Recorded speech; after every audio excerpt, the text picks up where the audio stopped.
Folks, Black Star Network is here. Oh, no punches! I'm real revolutionary right now. Support this man, Black Media. He makes sure that our stories are told. Thank you for being the voice of Black America, Roland. Stay black. I love y'all. All momentum we have now, we have to keep this going. The video looks phenomenal. See, this difference between Black Star Network and Black-owned media and something like CNN. You can't be Black-owned media and be scared. It's time to be smart. Bring your eyeballs home. You dig?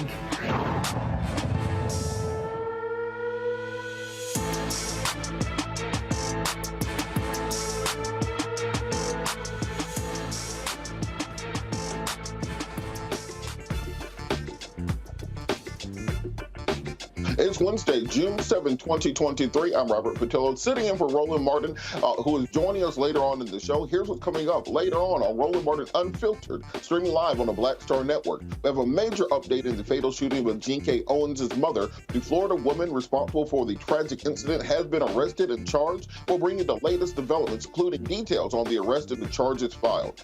Are the GOP candidates in for a bumpy road ahead? If you looked on Instagram earlier, President Trump responded to Chris Christie entering the race for president by posting a doctored video of Chris Christie juggling plates at a buffet. It's going to be that kind of campaign season. Go check Instagram. You'll see what I'm talking about. So we're going to be speaking with Shelley Wynter, the host of the Shelley Wynter Show, about what to expect in this crowded field for the Republican Party. Also, are you worried about AI taking your job? If you have children who use GPT, some of the other software that are out there, it is insane. The artwork they can produce, the written work they can produce, even the film and video that they can produce. Many people are afraid that very soon AI will be taking many jobs, not just working class jobs, but also middle class and upper class jobs. We'll be speaking with a social analyst and diversity strategist to debunk the misinformation and explore the real impact of this rapidly advancing technology. Furthermore, the Maryland NAACP calls out Baltimore City Public Schools system as Black children are drastically declined access to adequate education. We will explain how the NAACP is trying to hold Maryland schools accountable. As you saw today, CNN's Chris Licht has been fired for disparaging comments and low ratings. We'll update you on this developing story.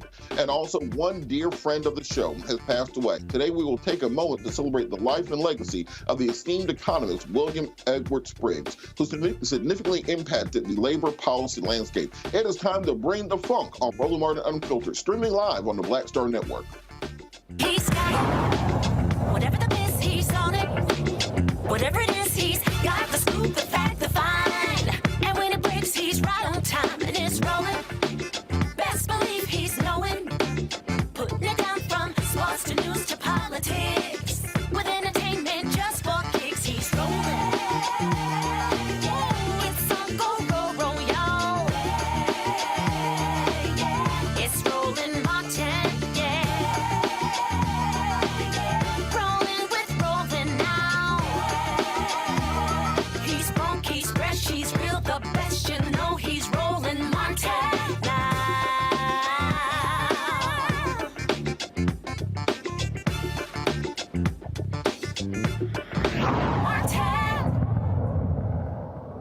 The white woman accused of shooting Ajike Owens, a mother of four, is behind bars, facing several charges, including manslaughter. Marion County, Florida, Sheriff Billy Woods publicly announced the arrest today. I think we have a clip. 58-year-old Susan Lawrence for the killing of Miss Ajike Owens. Now, my detectives have been working around the clock since this happened, sifting through evidence and interviewing witnesses. Now, I said this at the beginning. We want the same thing as Miss Owens' family, and that's justice. Now, here's the thing about justice. She's on her own time. Not my time, not a prosecutor's time, not even a mob's time. A mob seeking, well, what they think is justice.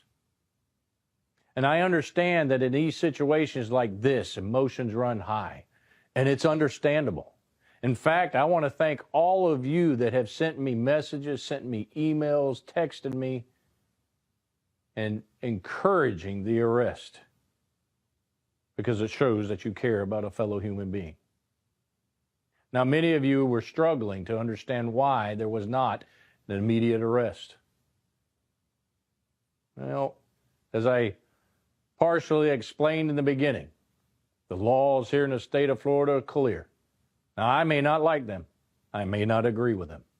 But however, those laws I will follow, and I will ensure.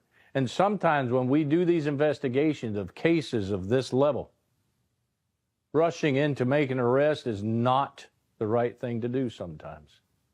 In fact, it could probably cause complications or cause errors, because we want to ensure that what we present, that justice is served all the way through the courts, and that the individual gets what they deserve.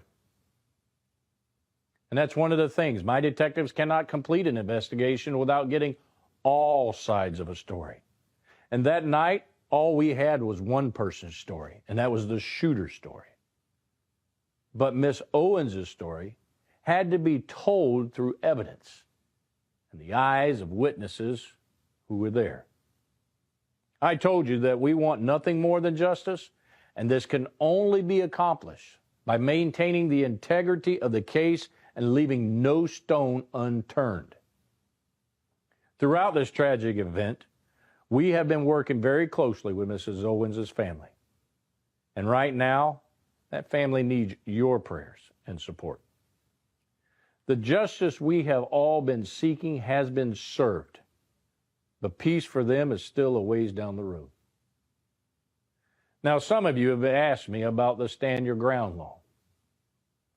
Personally, I think it's a great law, designed to help Floridians to defend themselves and keep themselves safe. However, it does not apply in all situations, and this situation is a prime example of when it was not justified. It was simply a killing.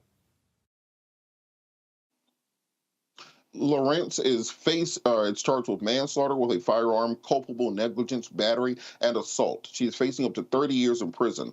According to the sheriff's report, Lawrence shot Miss Owens through a door Friday when she attempted to confront Lawrence about allegedly throwing a pair of skates at two of her kids, striking her 10-year-old son in the toe.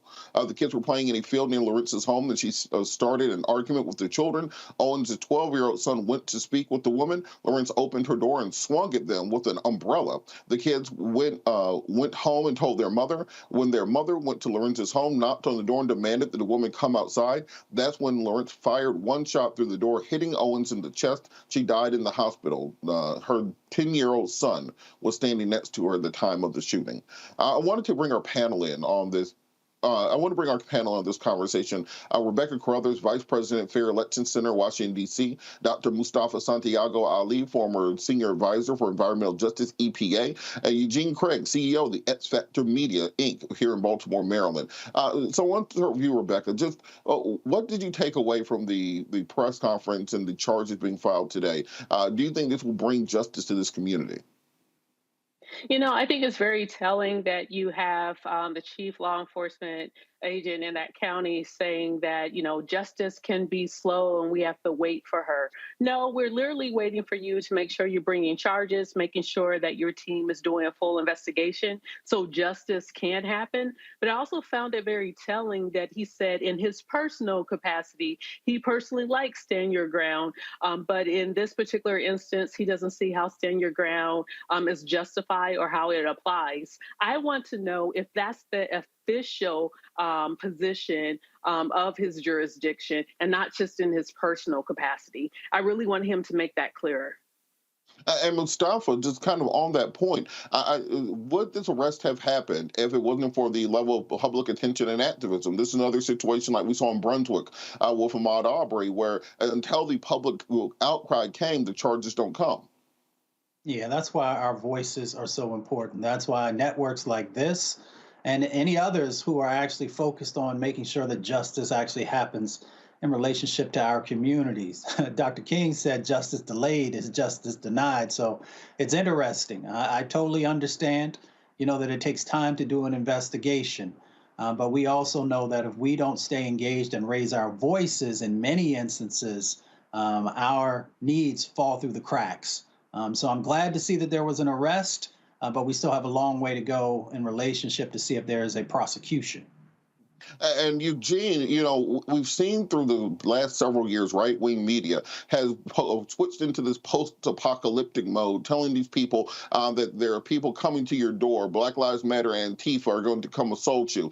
You know, NRA had that ad campaign a few years ago, Freedom's Safest Place, pumping these people's head full of this propaganda that there are black people coming to kill you at any point in time and it's proper use a gun. What culpability does the news media and the right-wing media have? And kind of these continued shootings that we keep seeing, whether it's in a driveway, in a parked car, in a house, it seems that this is only proliferating because of this narrative in the media.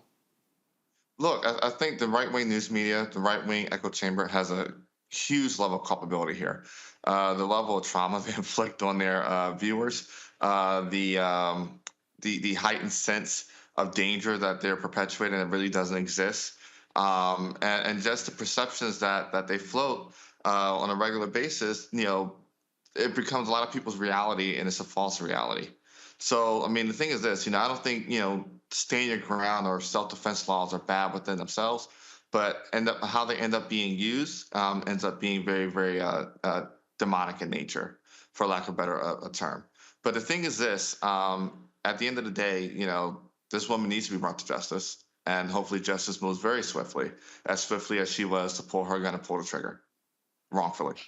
Absolutely. I think this is part of the reason also that we have to start focusing, particularly in the 2024 election cycle, not just on the presidential races. Everybody gets very excited about the presidential race. We're going to talk about the presidential race some in the next segment. But these state and local races are crucial, because if you want to repeal laws like the Stand Your Ground law, that has to happen on the state level. Just like Georgia is able to repeal their state citizens arrest law, this has to happen on the state and local level. Rebecca, what can we do to start a public education campaign or help people understand that these things are not intransigent? They don't have to exist. They can be changed, but we have to vote in elections coming up, not just at the top of the ticket, but all the way down the ticket. Yeah, people need to understand that the state of Florida has created a culture of violence, a culture of shoot first, ask questions later. And if residents of Florida do not want that to happen, they have to get registered to vote. Florida has made it harder to vote in Florida, has made it harder for people to register. But as many people as possible, you have to register to vote. You have to educate yourself on what's on the ballot, and then you actually have to turn out and you have to vote these people out if you want to see change in the state of Florida. Absolutely. We're going to keep an eye on this story and make sure we bring you updates as they come about. We'll be back after the break. You're watching Roland Martin Unfiltered, streaming live on the Black Star Network. Hatred on the streets, a horrific scene, a white nationalist rally that descended into deadly violence. White people are losing their damn minds. As an angry pro-Trump mob storms the U.S. Capitol, we've seen shooting. We're about to see the rise of what I call white minority resistance. We have seen white folks in this country who simply cannot tolerate black folks voting. I think what we're seeing is the inevitable result of violent denial. This is part of American history. Every time that people of color have made progress, whether real or symbolic, there has been what Carol Anderson at Emory University calls white rage as a backlash. This is the rise of the Proud Boys and the Boogaloo Boys. America, there's going to be more of this. Here's all the Proud Boys, guys. This country is getting increasingly racist in its behaviors and its attitudes because of the fear of white people. The fear that they're taking our jobs, they're taking our resources, they're taking our women. This is white fear.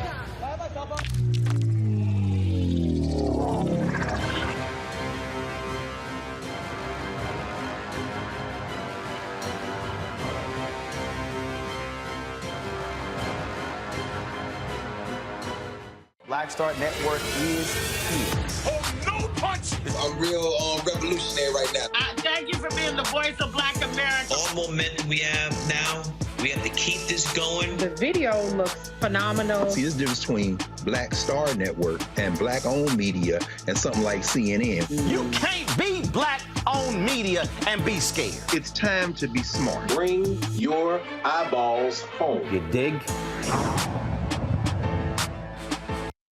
Hello, I'm Jamia Pugh. I am from Coatesville, Pennsylvania, just an hour right outside of Philadelphia. My name is Jasmine Pugh. I'm also from Coatesville, Pennsylvania. You are watching Roland Martin Unfiltered. Stay right here.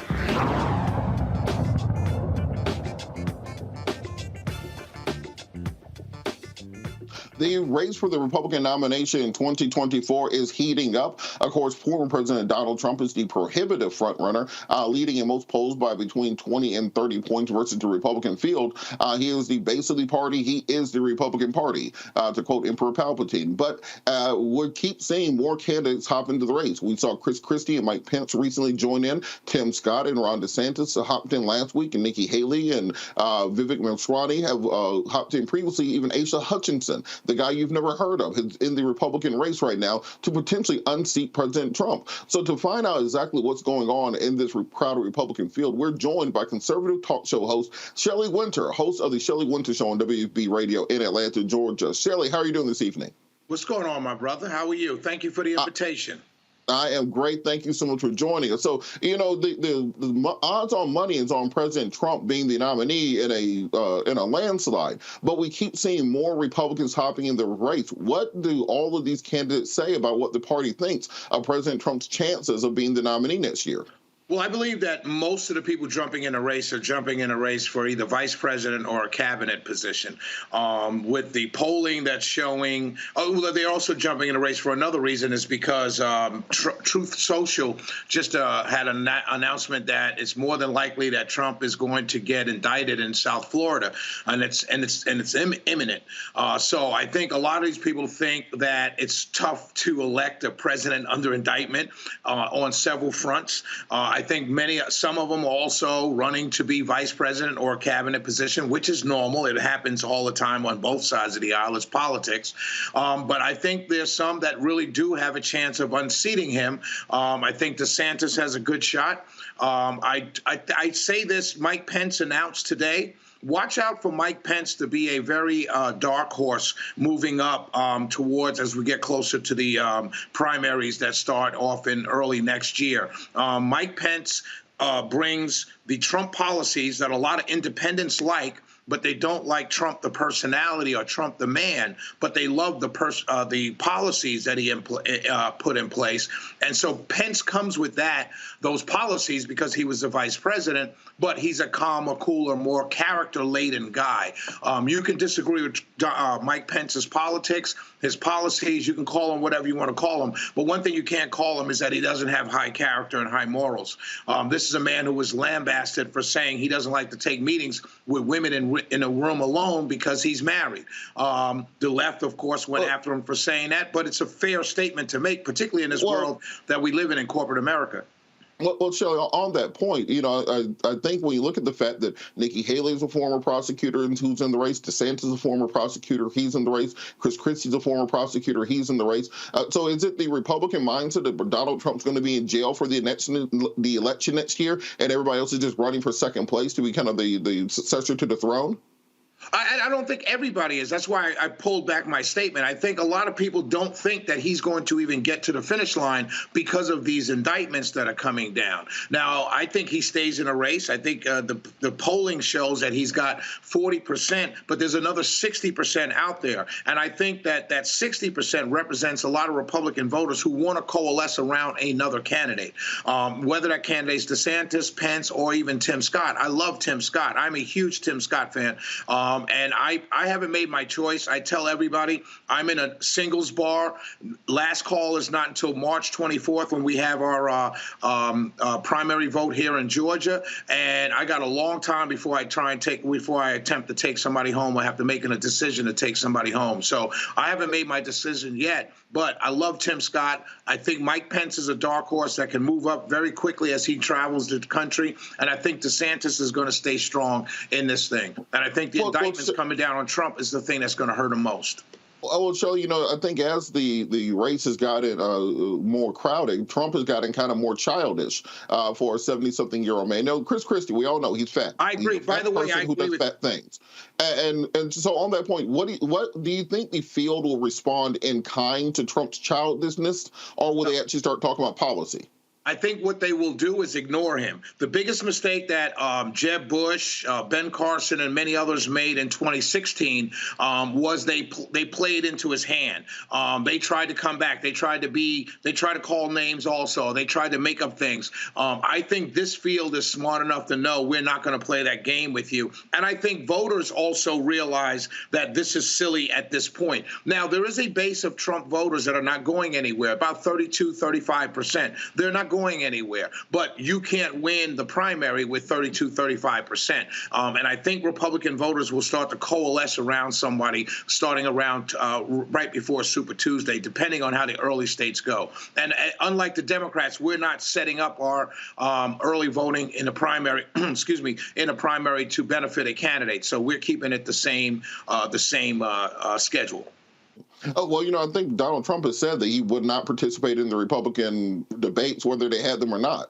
But I don't know if you can say Democrats are setting it up, because normally an incumbent doesn't debate or doesn't address challengers in those races. You know, we haven't had a incumbent not nominated for re-election since Gerald Ford, basically. The difference is you haven't had an incumbent getting challenged and getting real challengers, not fringe challengers. Marianne Williamson notwithstanding, or Robert F. Kennedy is moving up in the polls. He's not a fringe candidate. And I think Biden's age, people are starting to worry. I just saw an article in The Hill talking about that. So I think the reason why an incumbent hasn't been debated or talked about challengers because they really haven't had any.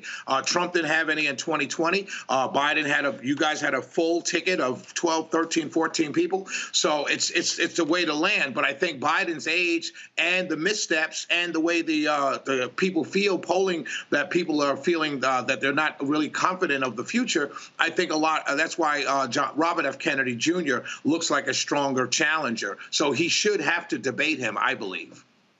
Now, on that point, I find it interesting that the Republicans, for the most part, don't challenge Biden on policy. They talk about Hunter Biden. They talk about Biden's age. They'll talk about him falling on stage, but they won't talk about passing the Inflation Reduction Act. They won't talk about passing the infrastructure bill. They won't talk about the omnibus spending bill. They won't talk about the largest deficit reduction in U.S. history. Are Republicans really confident that they can do a culture war campaign and actually beat an incumbent president? Yes, absolutely, because it's not only a culture war campaign. You talk about the Inflation Reduction Act. I don't see how that reduced inflation at all. Inflation has come down, but it hasn't reduced it from the near record levels that it was just 6 months ago. Hold on, let me finish. Shelley, wait, real quick. Let me finish. You said it's come down, but you can't see how it's been reduced. No, if you're going to run a re-election campaign on the passing of an Inflation Reduction Act, it can't be by 2 points when it got to record levels at 8 or 9 points. Come on. That's like saying, oh, look, I created jobs after the pandemic. Well, everybody was out of work after the pandemic. So any job that was started after the pandemic is not a job creation, it's a job return. But my point is, yes, we do talk about policy. The border is a policy. School choice is a policy.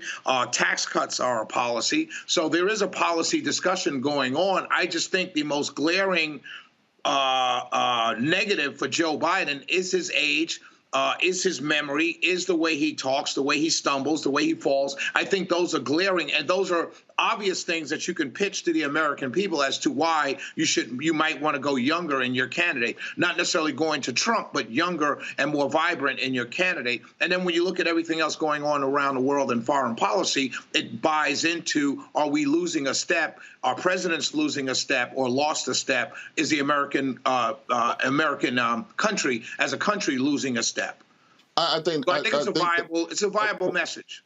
Well, I think that's where more than likely Republicans are going to fall short, because there are no Republicans with any foreign policy experience besides Nikki Haley. And if you want to talk about President Biden internationally, if you talk to NATO, he has done more to defend Europe than anybody since Churchill and maybe Charlemagne. All the money. I'm sorry, Rob. We're spending all the money. But at the same time, he's done more to defend Europe than anybody since Churchill. He's contained China. He's created military bases in Southeast Asia. If you talk to the Chinese officials, they say that what Biden has done in 3 years or 2.5 years is more than what Trump did his entire administration, because Trump set us back by a half decade in foreign policy and foreign relations. So how exactly can they run on foreign policy when Ron DeSantis is losing a war to Mickey Mouse? Well, I mean, that's a great talking point right there. But China is backing off. I see them having military drills to attack Taiwan within the next year.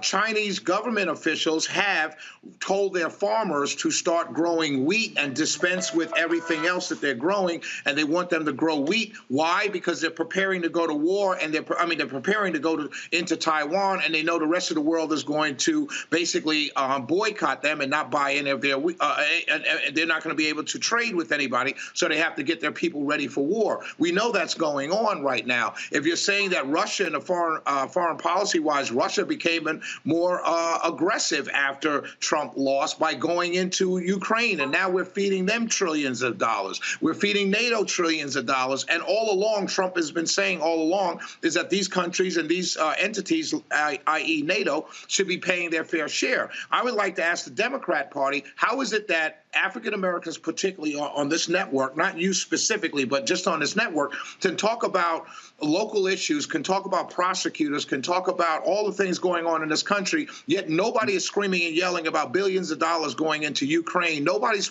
talking about the money being spent in NATO to defend Europe. And we got homeless people. Shelley, do you know why? Because our fight as African Americans in this country is not with the Ukrainians. It's not with the people.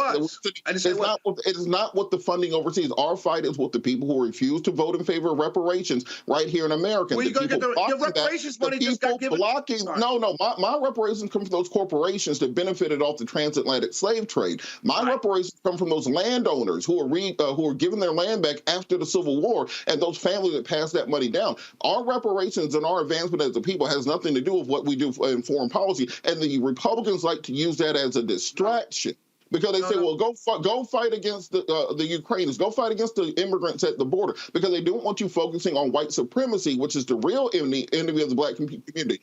I'm pretty sure we're supposed to be at a break already. Shelley, we got to go to a break. I'm pretty sure we should have been in a break like 10 minutes ago, but I couldn't hear Lisa in my ear.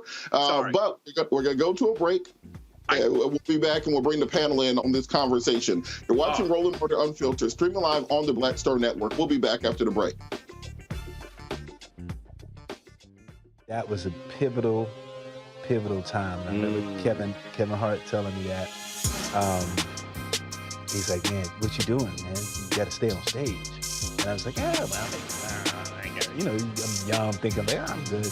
And he was absolutely right. What show was you at the time? This was one-on-one. Got it. During that time. So you're doing one-on-one, going great, you making money, you like... I'm like, I don't need to leave. I don't need to leave from, Wednesday, Thursday to Sunday. I didn't want to do that. It was just like, I'm gonna stay here. Or I didn't want to finish work Friday, fly out, go do a gig Saturday, Sunday. I was like, I don't have to do that. And I lost a little bit of that hunger that I had in New York. I would hit all the clubs, run around.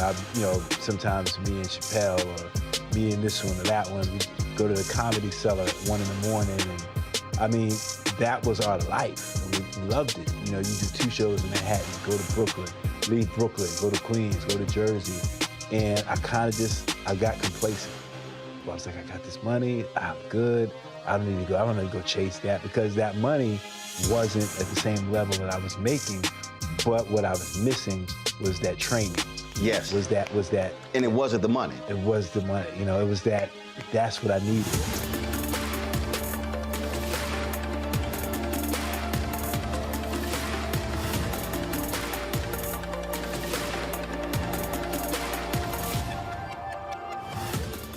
Next on The Frequency with me, Dee Barnes, the shooting of Megan Thee Stallion and the subsequent trial of Tory Lanez.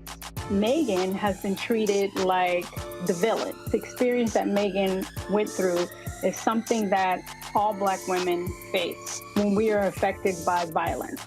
This is something that's called misogynoir. There's a long history of characterizing Black women as inherently bad in order to justify our place in the society. Next on The Frequency with me, Dee Barnes.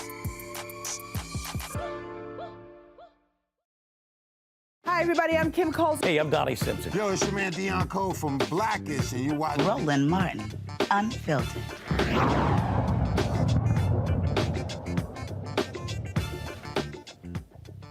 Welcome back. We're still talking to Shelley Wynter, host of the Shelley Wynter Show on WSB Radio in Atlanta, Georgia. And Shelley, so I'm trying to understand with this Republican primary race. You're running against an incumbent president, 3.4% unemployment rate, 350,000 jobs created last month alone, a bipartisan debt ceiling deal that was able to save the global economy.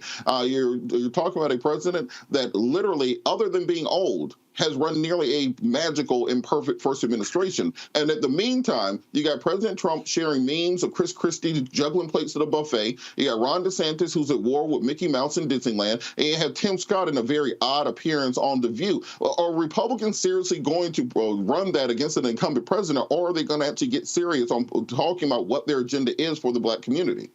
Well, they are serious about talking about their agenda for the Black community. First of all, Black community is going to is pretty much you're losing them, and I know you know that. You're smart enough to see the polling.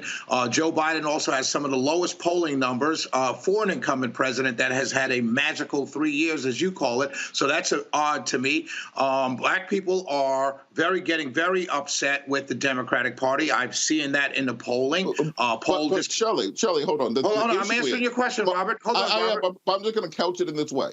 The issue is Republicans. But you said what they're going to do for Black people.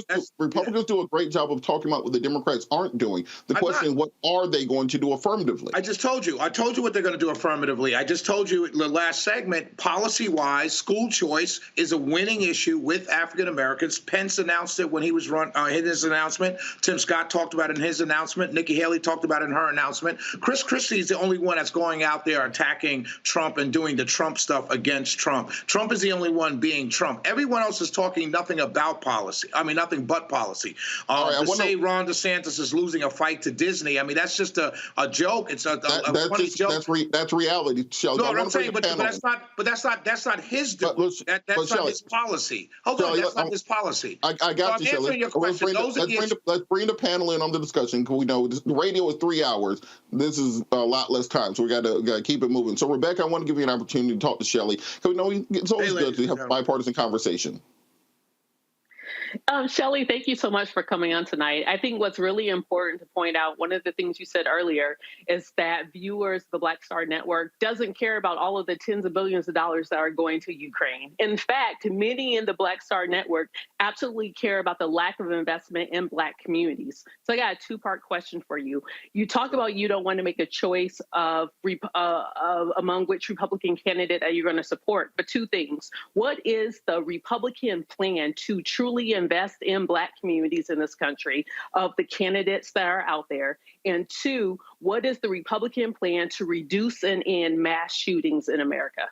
I'll tell you, first of all, let me go back to what you said there, Black Star Network viewers don't want. You can't have it both ways. You can't say Black Star viewers don't want massive investment in Ukraine and then say they want massive investment in Black infrastructure, because those are your tax dollars that went to Ukraine. Robert brought up reparations. I never brought up reparations. The tax dollars that we spend in this country to fund this big white, quote unquote, white supremacist racist government, and every time the government comes along and says, I'm going to give you a tax cut so you feed the beast less, we argue about feeding the same beast we call white supremacy less. So that's your tax dollars. That's our tax dollars going to a foreign country to defend itself against a foreign aggressor. If you want reparations, or if you want Black infrastructure, or if you want Black empowerment, you should care the most about what your how your tax dollars are being spent in Ukraine. That's the first thing. What do Republicans want to do about stopping gun violence is arm everybody. I have a right to arm myself. If you're going to sit here and tell me on a daily basis on the Roland Martin Unfiltered show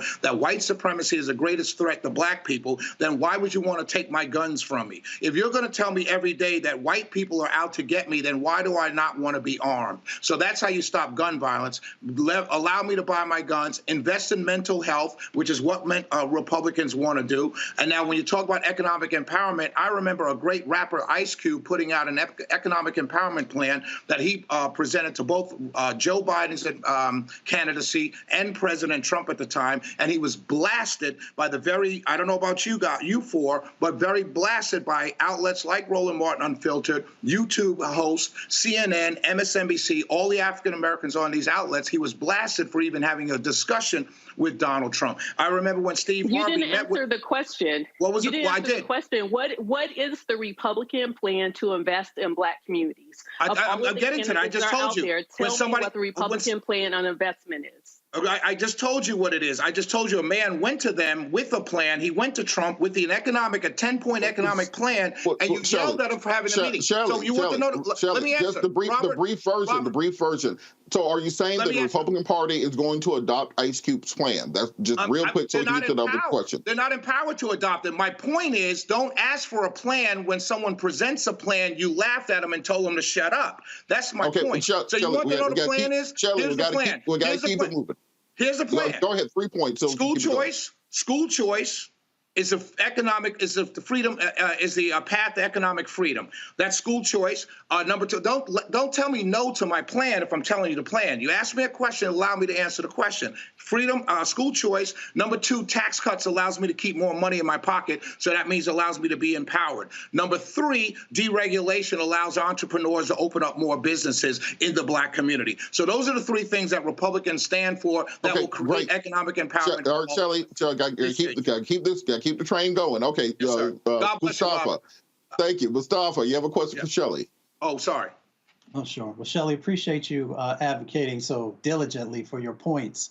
You know, I've always been curious. I've worked for a number of administrations, and there we've seen over the last couple of decades that Republicans have continued to move away from environmental issues and climate change, even though we've got over 350,000 people who die prematurely from air pollution every year in our country. We see what's going on right now with the Canadian wildfires and the people who are being impacted.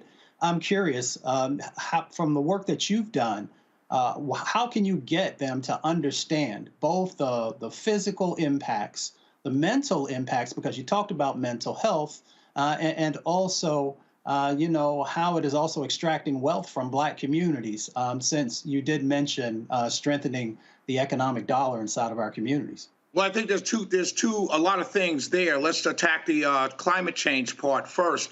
There was a recent study that was done that even if America did everything that the environmentalists wants us to do, we would reduce our emissions by 0.0002%. But globally, India, China, and other large carbon emission producing countries are not doing anything. So it really falls on deaf ears. Now, here's the other thing to the climate change conversation. The wildfires you talked about, our Native American brothers used to have controlled burn wildfires because they were terrified of this happening to them. Remember, these are a moving people, a nomadic people, and so they would have controlled burns. California years ago instituted, stopped PSE&G from having controlled burns, forced them to switch over to a more, get away from fixing their lines and moving towards fixing climate change, and now they have more and more wildfires that are caused by the lines that can't be fixed because they moved the workers away from fixing the lines because of legislation put in place by California to address climate change. So to answer your question, I do want my party to do more on the environment,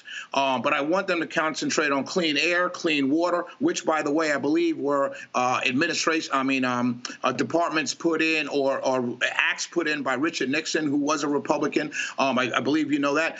So I do want my party to concentrate on that. The climate change argument, I think, is a different argument because now you're talking about legislating behavior. And as a conservative, I'm not for legislating behavior and forcing us out of fossil fuel cars in the next several years. How is that going to impact African Americans? Let's say we don't get our reparations. How is forcing people into electric cars going to help my working class brothers and sisters, who many of whom may be living on the margins or not even living on the margins, but lower middle class, forcing them to buy more and more expensive cars. So I am for fixing the problem, but it's not a focus of mine when I've got brothers and sisters in elementary school that don't even have laptops in many of my communities. That's a long-term problem. I'll get to that when I get to it. Let me fix the problems with school choice and education now, and that's my biggest issue. All right, Shelley, let's keep it moving. Eugene, I want to give you an opportunity to ask Shelley a question. I ain't got a question. I'm just going to correct the record on a couple things. First and foremost, it ain't no good presidential candidates on the Republican side right now. Ain't no worth shit, and don't even care about black folk. That's the first thing. Secondly, Republicans don't have a plan for black voters. That's been something that's been running for over a decade now since Michael Steele was RNC chair. If that was the case, they would have rolled it out when they had these weak, measly-mannered announcements that they all have been rolling out with the last couple of weeks. If you go back to 2016, I mean, everybody had thousands of people. I mean, Mike Pence might have had 200 people today. As a former vice president, that is very weak. Thirdly, when it comes to Trump, yeah, they may be getting into saying, hey, you know, this guy may be indicted and, you know, the 4 cases may be overwhelming, force him out. But guess what? Still, when it comes down to it, the Republican Party as it stands today would nominate a Donald Trump with an ankle monitor around his neck, around his ankle at the RNC convention. That's just where we're at today. So let me say, can I address those? Can I address both? Let Eugene finish, then I'll get the last. Hold on, let me address them. Hold on, Shelley. Let Eugene finish and we'll go. Okay, Eugene, go ahead. And I say this as a former vice chair of a major Republican party. So I just want to, like, you know, I'm not just like shooting from the hip or pulling something out my ass on this. No, this is where the GOP is today. There isn't a single GOP candidate running for president that hasn't at some point in time kissed Donald Trump's ass. How are they going to stand on the debate stage with him? And in the first 2 minutes, he says, I hired you, I fired you, I gave you your vice presidency, I made you UN ambassador, you came in and helped me prepare for debates against Joe Biden, you know, and then you carried my water when it came to the U.S. Senate. Like what are we talking about here? I'll tell you right now. Kamala Harris called Joe Biden a white supremacist on the debate stage, and he picked her as a vice president. Let me run down the list for you, my brother. Here's the thing. Black people on a good day on a presidential election will give the Republicans 13% of their vote. 13%. So anybody going out to run in a Republican primary for president is foolish to even talk about black people, because you're not looking to get that vote in the primary, because you're not going to get it. Let me finish. You know politics. If you work for the RNC, you know politics 101. Number two, when you talk about the candidates, you got a sitting former president who's only unpopular because of his personality, not because of his policies. By and large, Americans got behind the policies of Donald Trump, the wall, the economy, and everything like that. They did not want to shut down the government. They forced him to shut down the government. His probably biggest mistake was shutting down the country for the pandemic, which was force-fed by Democrats and the media. So, so when you run down those candidates, you do have some qualified people. Shelley, we got to go in just a second, but how can you say, well, Donald Trump is this strong leader, but the Democrats made him do this, the liberals made him do this, everybody made him do this? It makes him sound like he's just getting pushed around by people. What's the point of having him in power again if he's just getting pushed around and don't know what he's doing? No, that's not what I said. What I said was to the brother's point about not a good candidate. I'm saying there are good candidates on that stage. One's a former president. The other's a former vice president. The other's a sitting senator. All right, Shelley, so I'm saying they're good candidates. We got to go, Shelley. It's an exciting and fun conversation. Really appreciate it. Where can people find you on radio? 95.5 WSB Radio in Atlanta, or when you guys are not here, for those of you not in Atlanta, WSBradio.com. I'm going on in 10 minutes, and I will probably carry this conversation also. The panel, Robert, all of you are free to call in. I'll be giving out the number. Please call in. I'm free to carry on this conversation at 7 o'clock. I appreciate the time, and I appreciate the conversation. Thank you so much, Shelley, representing for the Republican side of the aisle. Thank you for being part of the conversation. All right, we're going to go to a break. Here, watch your Roland Martin Unfiltered, streaming live on the Black Star Network. We'll be right back. On the next, A Balanced Life with me, Dr. Jackie. Beware the generational curse. They're everywhere, in our families, in our workplaces, and even in our churches. It's like a minefield, identifying the curse and knowing what to do about it. When we're talking about generational patterns, oftentimes we get locked into those patterns because we don't want anyone to say, oh, you acting brand new. or you doing something different from how this is how we always did it. It's okay to do something different in order to get the results that you want to see in your life. That's next on A Balanced Life on Black Star Network. On the next Get Wealthy with me, Deborah Owens, America's Wealth Coach, are you working hard and yet your performance doesn't reflect your paycheck?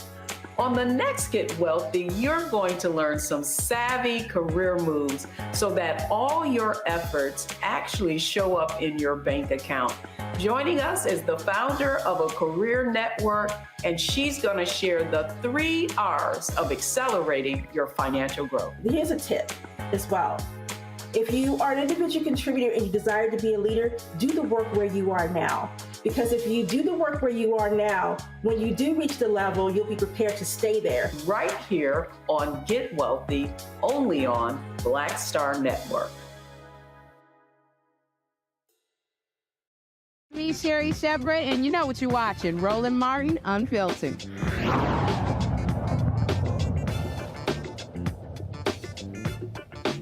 The fear of the rise of artificial intelligence is genuine now that we see it more and more. You guys remember a few years ago when Facebook started rolling out those little apps, those little games where you take a picture of your face and then it'll show you how you look old or show you how you look young? Well, that was generative AI. They were gathering information on the faces of millions and millions of people to feed into their database, to feed into their algorithm.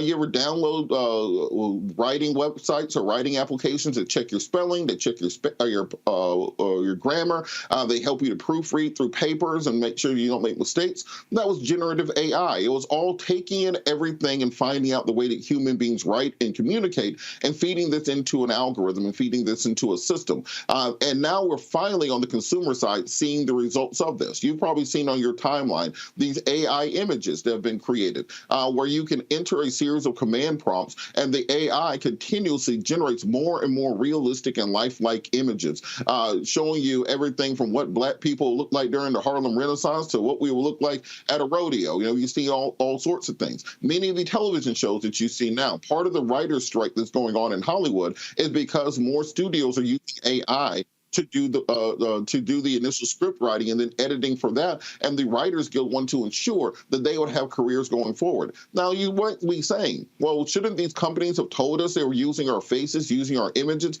using our likenesses, using our text to create this computer algorithm of generative AI? Yeah, they could have, but they put it in the terms of condition, and you ain't read it, and you wanted to share the picture. So we want to talk about this and dispel some of the fears that people have about artificial intelligence. Joining us to explain the misinformation concerning AI, we have Shireen Mitchell, social analyst and diversity strategist. Ms. Mitchell, how are you doing this evening? I'm doing great. How are you? Thank you for having me.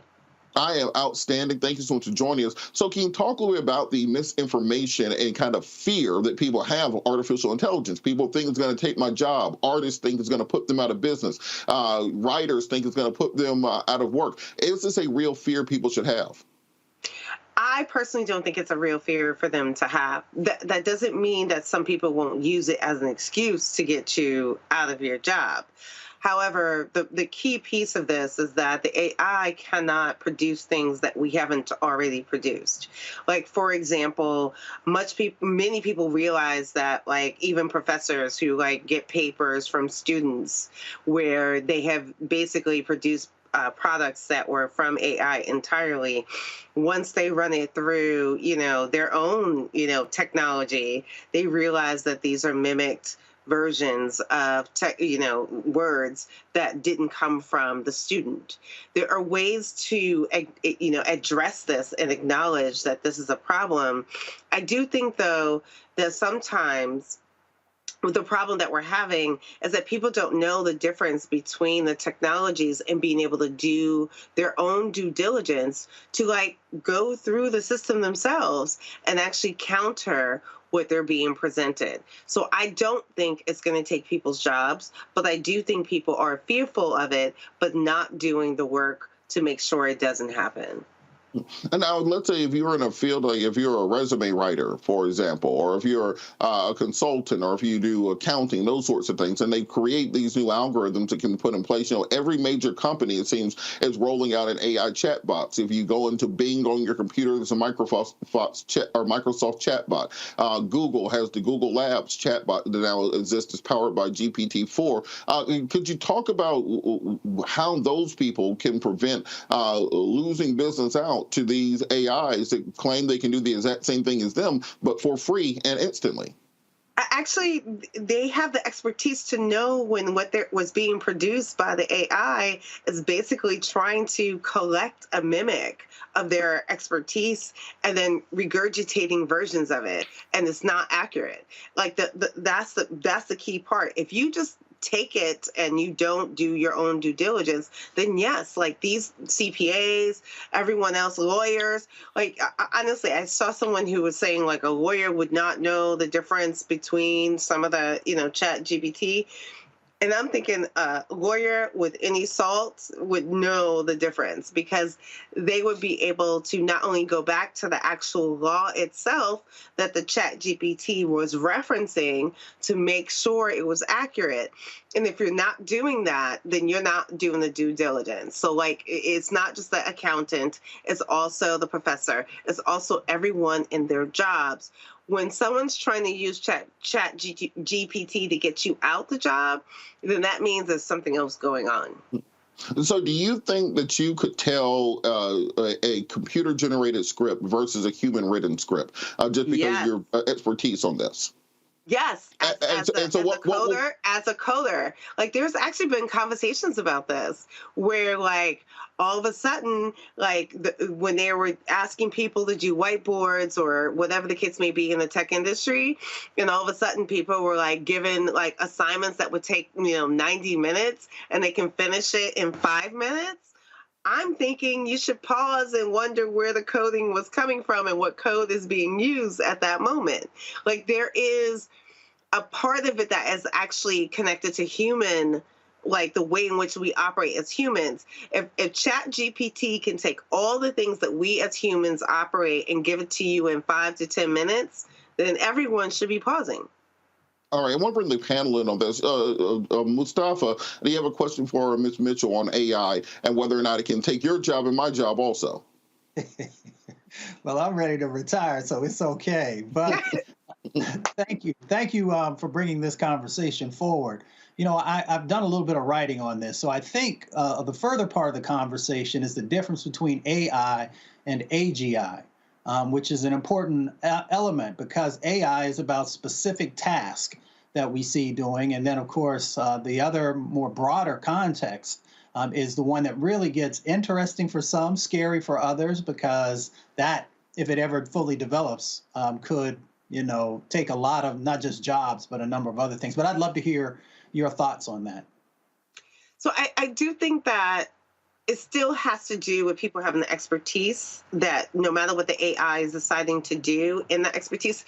I also know that like I've seen medical professionals using it that helps them in their work in certain ways, but the expertise that they bring is what prevents it from taking their job away, because they have to still have the level of discernment to know that no matter what the decision is, based on that they are you are the expert more than the computer trying to come up with ways to suggest for you. Because I feel like if we were looking at the AI as a way to say, hey, here are suggestions, we would not be operating in the context that this will be something that would take over our job. These are suggestions, and then we get to make the final decision.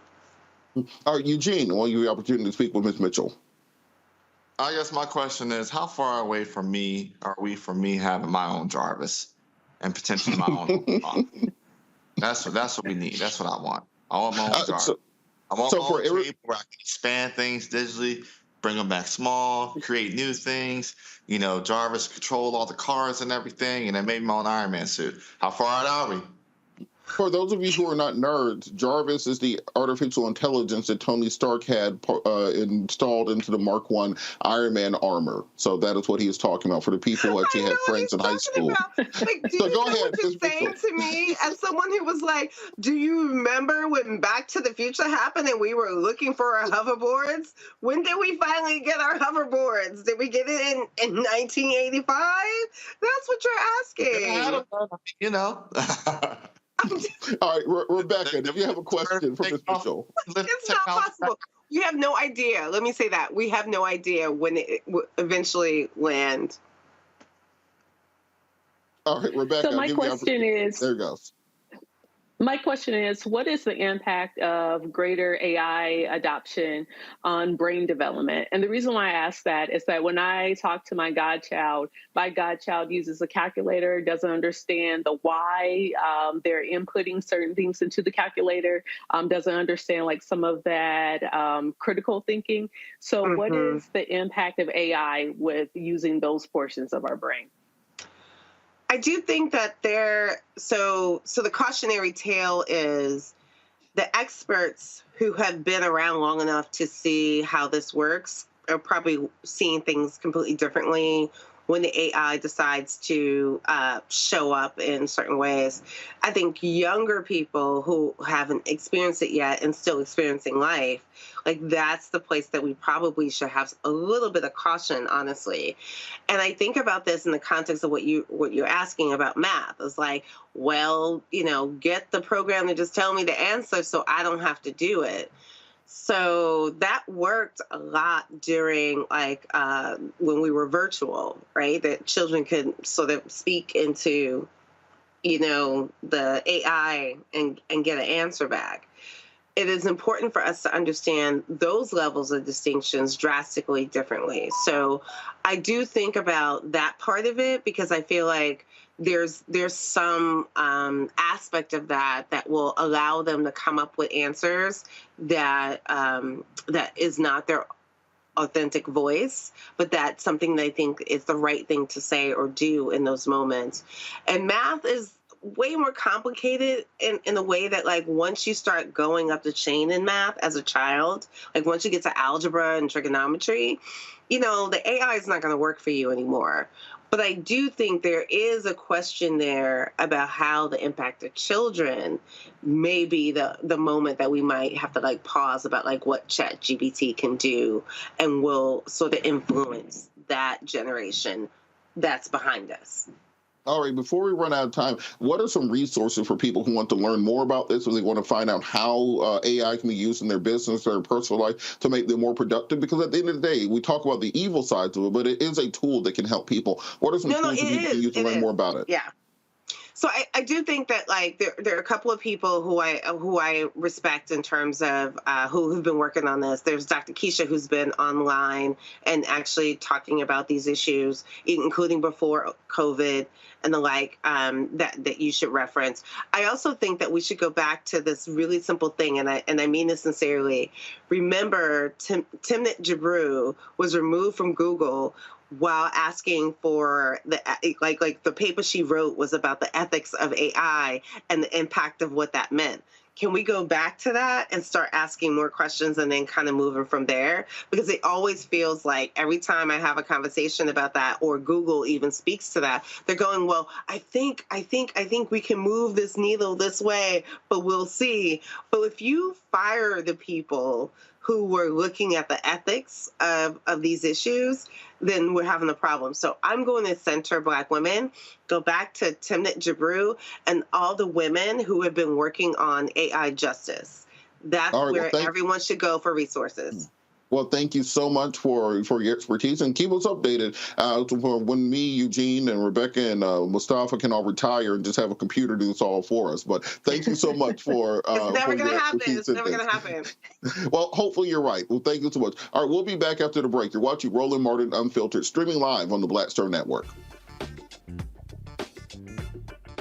When you talk about blackness and what happens in Black culture, we're about covering these things that matter to us, speaking to our issues and concerns. This is a genuine people-powered movement. There's a lot of stuff that we're not getting. You get it, and you spread the word. We wish to plead our own cause. Too long have others spoken for us. We cannot tell our own story if we can't pay for it. This is about covering us. Invest in Black-owned media. Your dollars matter. We don't have to keep asking them to cover our stuff. So please support us in what we do, folks. We want to hit 2,000 people, $50 this month, raise $100,000. We're behind $100,000, so we want to hit that. Y'all money makes this possible. Checks and money orders go to P.O. Box 57196, Washington, D.C. 20037-0196. The Cash App is $RM Unfiltered. PayPal is R Martin Unfiltered. Venmo is RM Unfiltered. Zelle is Roland@RolandSMartin.com. Next on the Black Table with me, Greg Carr. The Supreme Court is back in session. God help us all. It is no exaggeration to say that this current session could completely reshape this country and redirect our future for generations to come. And not in a good way. We invite Dr. Valencia Watkins and Professor Angela Porter, our legal roundtable, back to the show to put it all in perspective. That's on the next Black Table. Please don't miss it. Right here on the Black Star Network. Hey, it's John Murray, the executive producer of the new Sherry Shepherd Talk Show. And you're watching Roland Martin Unfiltered.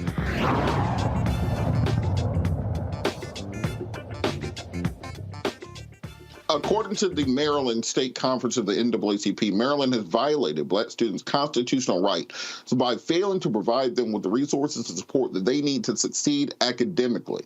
The Maryland NAACP cites various issues, including inadequate funding, understaffing, and the lacking of resources for students with special needs. It also alleges that the same Maryland district has engaged in discriminatory practices that have disproportionately affected Black students. In particular, in Baltimore, 75% of the student body is Black. Baltimore City had 93% of 3rd through 8th graders below grade level in math and found 23 schools with no student performing at grade level. Civil rights attorney Ben Crump joined a lawsuit against Baltimore City Schools that accused the school system of wasting tax dollars and failing to educate generations of students. The NAACP calls for systemic changes to be made to policies and practices to ensure all students have the access to education by offering plans to hold a conference for all Maryland school systems on June 15th and 16th. I want to bring the panel in on this discussion because I think this is crucial, particularly given Shelley's conversation on Republican support for school choice earlier. So for Rebecca, well, do you think that this lawsuit and this effort against Baltimore schools will be successful? And if so, will this be something that can be replicated in school districts around the country because they are not alone in this issue? Well, here's the thing. Even if we have the broader school choice debate, not every student is going to go to a charter school. Not every student is going to go to a private school. We're still going to have a significant portion of our students in public schools. So if we're saying that we should have access to free public education, then the federal government, state governments, local governments have to do everything they can to make sure that the education that's being provided is adequate and that is not a disservice if you are poor or if you are Blacker. It has to be education that is free and accessible by all if we're saying that that's a priority in our country. And on that point, Mustafa, here we are 70 plus years after Brown versus the Board of Education. And even in cities where you have a majority Black population, you have a Black, elected officials, mayors, on down the line, we still dealing with this issue of substandard schools in the Black community. What is the solution? And we haven't found one by now. And we, as Rebecca said, school choice sounds good as long as you're one of the kids that makes it into the private or parochial school. For the rest, they're left to die on the vine. Why is it so hard to tackle this subject? Well, in many instances, our schools are located in sacrifice zones. So that means that we have to take a holistic approach to education. And that also means, because I've spent some time in the Baltimore schools, and there are kids who have different ways of learning, but because we have created sort of this conveyor belt, we just move kids through without them actually being able to actually break things down, use them in a real world way, and really gain a better understanding. So that means that even though we have this case that's going on, we've really got to look at the system of education and where are the gaps and the breaks that exist there. especially for our kids. We got to make sure the representation matters. And in many instances, there in the Baltimore school system, we do have other Black teachers that are there. But there are a number of different dynamics that also go behind that, and helping also those teachers to continue to have the additional growth of skills that's necessary to operate here in the 21st century. And then we'll just tie it into the last session, where we've got to make sure that these young children who are going to move into adulthood are prepared for a much more competitive world. So that means that we've really got to take a hard look, and then we've got to make some really strong choices and then have the resources. And resources are not just money to help them to be able to succeed. But Mustafa, just on that point, bounces right back to you. You know, I don't think it's being conveyed properly in American media that the age of American exceptionalism is over. We are behind, and we are losing pace. We are behind. Our students right now graduate behind almost every student in Europe.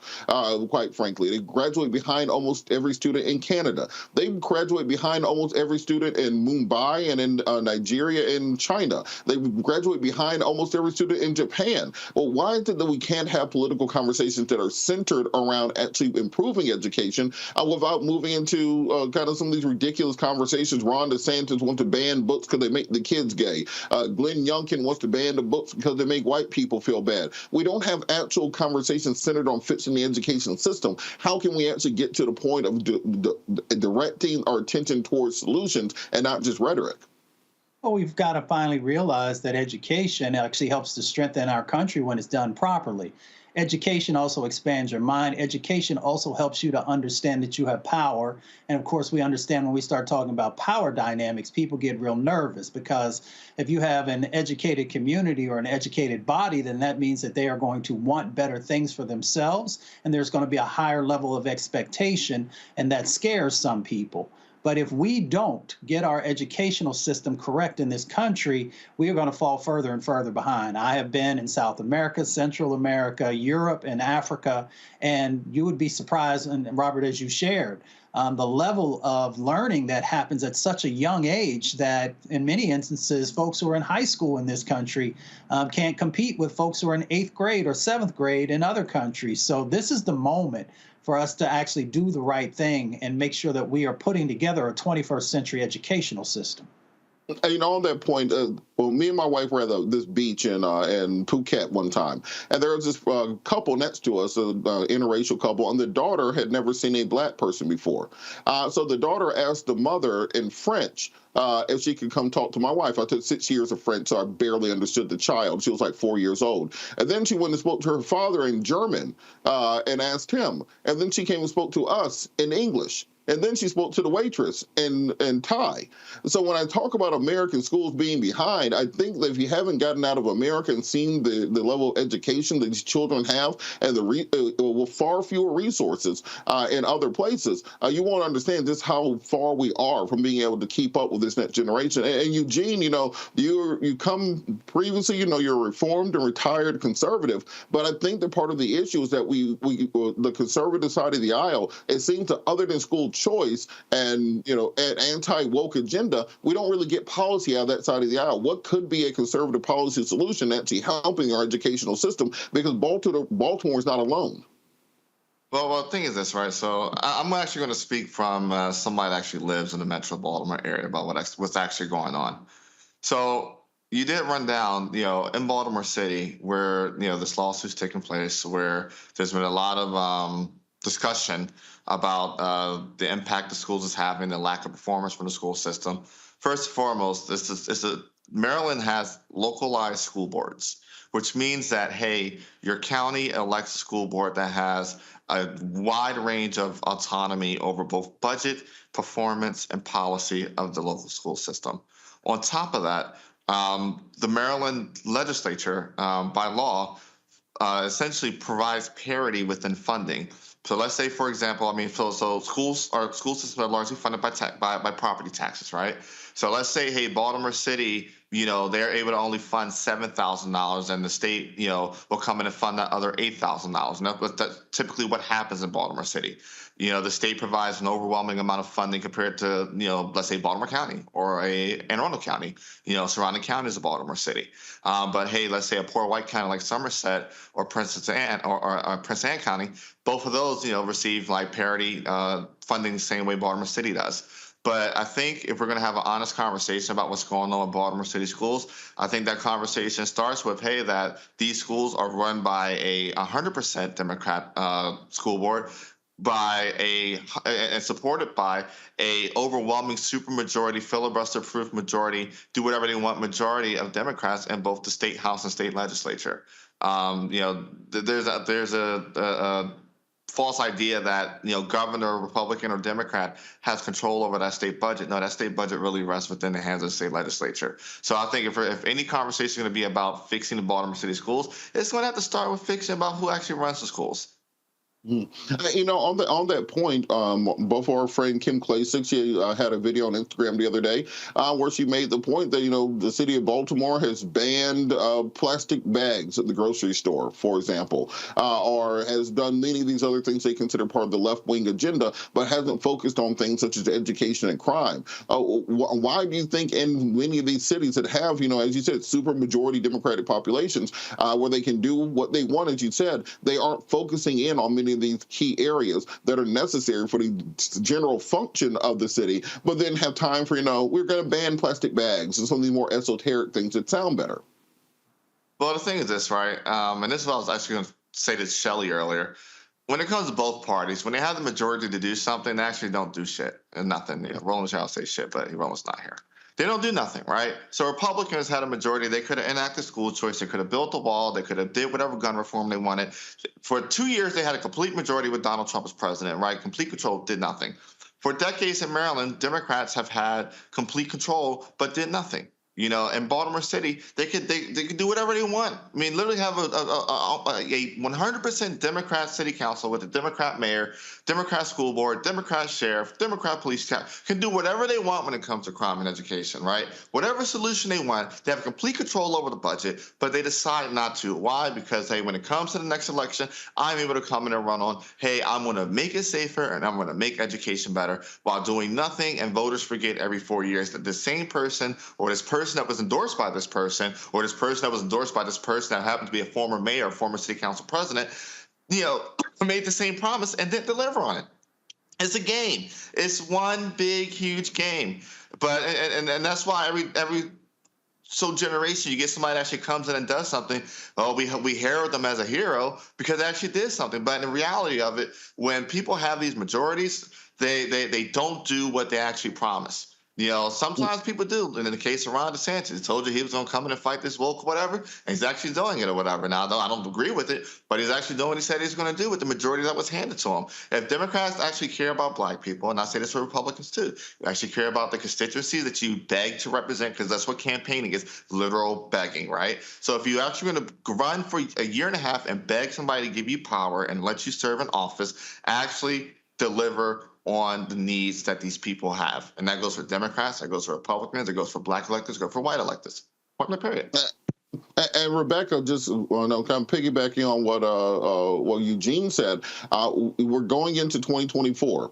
As we talked about earlier, Democrats probably aren't going to have a primary field. But how can we ensure that education, particularly in big cities and in urban areas, has to be the central point of any Democratic campaign? It can't be a back burner issue anymore. There is a lot of truth to what Eugene is saying. Because bottom line, there are many issues in our country, whether it's local or whether it's on a grand scale and it's national. And sometimes, regardless of party, we see that the needle isn't moved on actually fixing the problems. Sometimes we see a Band-Aid, like even when it comes to how Biden pushed to continue to pause student loans and then talked about student loan reform instead of talking about, hey, why is the federal government giving free money to private businesses to charge 6, 7, 8, or even more percentage points for people to be able to get an education in this country. So, Eugene is right. We have to think about who is profiting when we have failing systems? This reminds me, I think, of season 3 of The Wire that specifically talked about Baltimore public schools. Who is actually profiting here when our children in Baltimore City aren't receiving an adequate education? Who is profiting here? I think once we figure out who makes money off of a failing system, I think that's how we start to get reform, when we figure out what is the money component here. You're absolutely correct. And no system and no society can survive if they do not prepare their children for the future. It's almost as if we feel that if these children just survive to get out of high school, we have somehow done our jobs. That is not the case. We are in a fast-moving, fast-paced society. There are young children all around the globe who want the standard of living that we have here in the United States of America. And if you want a quick analogy, just look at the last 5 MVPs in the NBA in basketball. They're all foreign-born. Why? Because it's Jimmy B putting the to that white boy now. Come on now. Look, I'm not getting into a debate on sports, but the point is that these people, everyone's coming from overseas. They are hungry. They are fighting harder. The lead that America thought that we had in the 1950s does not exist anymore. We have to take education seriously for the next generation. And I'll take some action on that bet with you later on after the show. Just hit me up. We get some money going on that. We'll be back after the break. You're watching Roland Martin Unfiltered, streaming live on the Black Star Network. We'll be back after the break.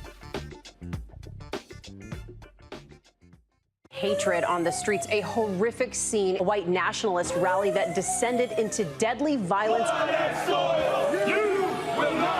White people are losing their damn minds. As an angry pro-Trump mob storms the U.S. Capitol, we've seen We're about to see the rise of what I call white minority resistance.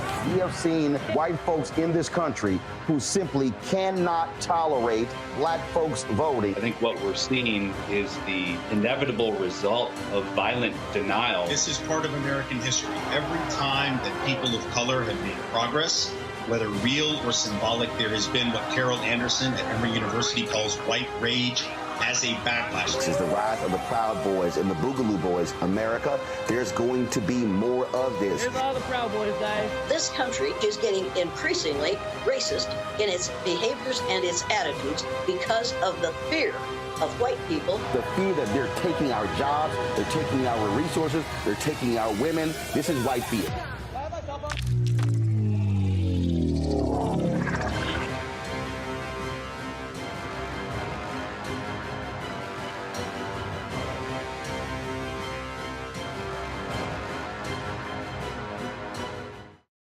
Black Star Network is here. Oh, no punch! I'm real revolutionary right now. Thank you for being the voice of Black America. All momentum we have now, we have to keep this going. The video looks phenomenal. See, this difference between Black Star Network and black-owned media and something like CNN. You can't be black-owned media and be scared. It's time to be smart. Bring your eyeballs home. You dig? Me, Sherry Shepard, with Sammy Roman. I'm Dr. Robin B., pharmacist and fitness coach, and you're watching Roland Martin Unfiltered.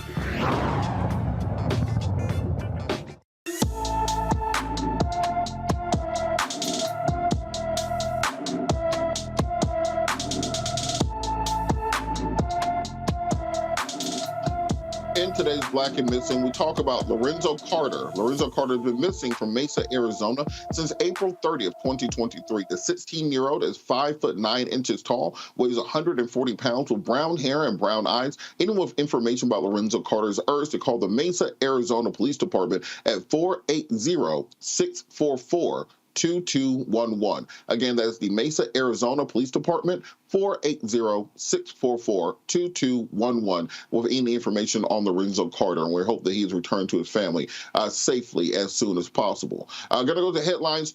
In New York City, the DA's office has tossed the convictions of over 500 people who were wrongfully convicted by dirty cops.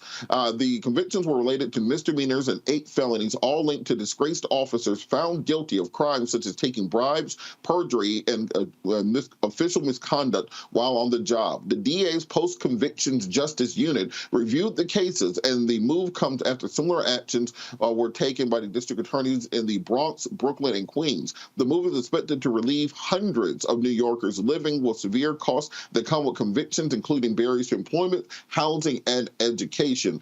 Rebecca, so on this, I find it interesting that we find these cases all the time. You know, Barry's Checking the Innocence Project, efforts like this in post-conviction justice. Why is there not a national push on post-conviction review in order to ensure that in every jurisdiction around the country, we're opening up these cases that we have with dirty cops and being able to provide justice? Because right now, if you're not in a quote-unquote liberal or progressive city, or in a city where the DA believes in restorative justice and actually wants to do something about it, it's kind of up to you to try to fight against the system. I mean, what you're really asking is, why isn't there better accountability with our criminal justice system? And that, I mean, we could spend the next hour talking about that. And it's not, I don't want to give a pass to so-called progressive cities, because when we think about that case in Baltimore, I don't remember the person's name right now, but the reason why they're reviewing the evidence in that case is because it was on a podcast and there was new evidence that came to light, and there was public pressure saying, hey, maybe this person really shouldn't be in prison. So I think regardless if it's a conservative area or a more progressive area, we do have to do better with criminal justice reform and understanding, like, how exactly are we prosecuting people in this country? Because we know that if you have a public defender, you are more likely to go to prison. If you actually get paid for a high-powered attorney, you are less likely to go to prison, which means this is more about access to resources, and this is more about money. This isn't necessarily about justice. So it's not just in cases where you have quote unquote crooked cops, but it's in our system, period. Absolutely. An editorial comment, since Rebecca brought up Black attorneys, or she didn't, but I heard that in my head. I want people to remember that same neighborhood or family attorney that you have that helps you out when you, that you call when you have an issue you want to talk about, you don't feel like paying somebody, or the same one that, you know, you ask for advice every once in a while, just off the books. When you get a bigger case, go back to them. Don't just go to them for the nickel and diamond and the free cases, and then when you get some money, say, well, I gotta get me a Jewish lawyer somewhere, because we still have that. Plies had a song said faux lawyers and they all Jews, because that's a stereotype in our community that you get better legal services from anybody who's not Black. So we see Black attorneys with private practices literally dying on the vine because they can't get customers. But the minute you get that $1 million slip and fall case, you run across town to take that money to somebody else. So from the Black lawyers of America, take the big cases to Black lawyers also. They need that money just as much as that big firm that you want to go to across the city, and you're not getting better representation there. You just like the name, you like the comfort, and you like the proximity to white supremacy that it makes you feel like you have afforded when you walk in there with a lawyer that is of a more diverse background. Eugene, you want to hop in on that? I mean, look, I think you said it all right there. You know, all my lawyers Black. And every lawyer I recommend is Black. You know, and actually, Robert, you practice in Maryland, right? Or just in Atlanta, or just in Georgia? No, just in Georgia. Okay, get that reciprocity in Maryland. We can talk some stuff. See, but, you and my wife, y'all just kind of keep trying to push me. I keep trying to get out the game. Y'all try to bring me back in. Listen, don't say listen. I just want you to be able to pay me when you lose the bet. All right, that's cool. But, nevertheless, the thing is this, right?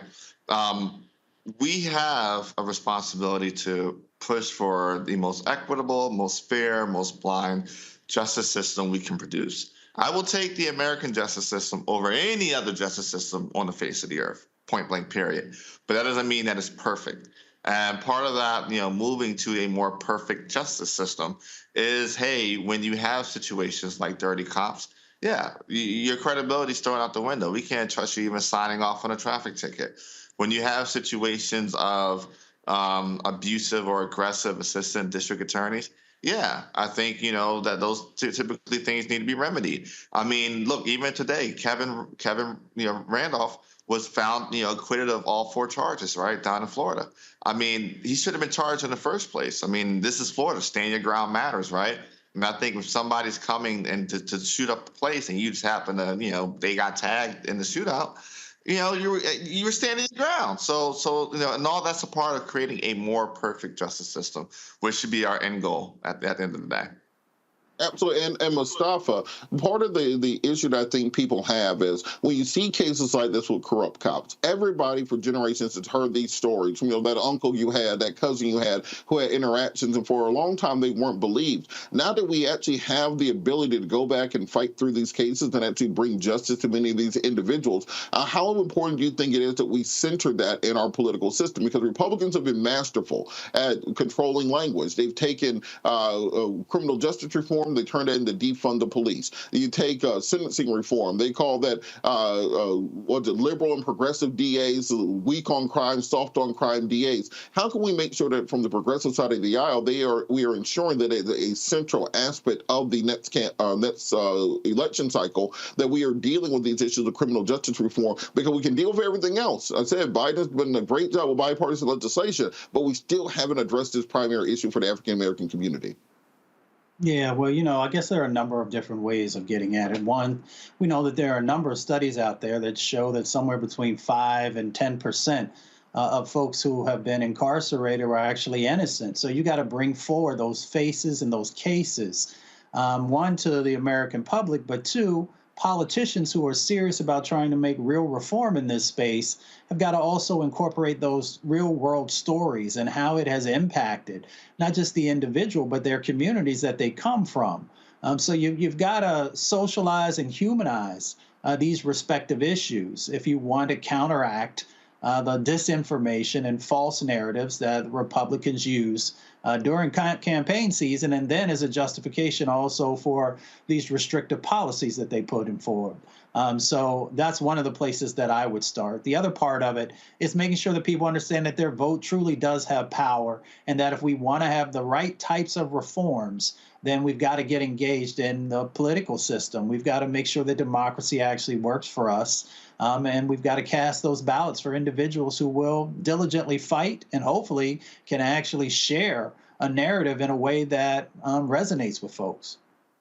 Absolutely. And as I said, this administration has done a great job fulfilling many of their campaign promises. We saw a Stop Asian Hate Crime bill. We saw the Respect for Marriage Act for gay and interracial marriage. We saw a $1.7 trillion infrastructure bill. We saw a $1.5 trillion Inflation Reduction Act. We saw a $3.5 trillion omnibus spending bill. We saw a debt ceiling deal that increased federal spending by $4 trillion and pushed off the issue of the debt ceiling for the next 2 years till 2020. We saw the evacuation of civilians from Sudan. We've seen the defense of Europe through NATO. We've seen the humanitarian crisis at the southern border, addressing and reversing many of the dangerous Trump policies, reaffirming of our commitments in the South Pacific, building military bases in the Philippines and in Guam. But at the end of the day, for the Black community, don't tell me you can do all that and you can't get criminal justice reform done.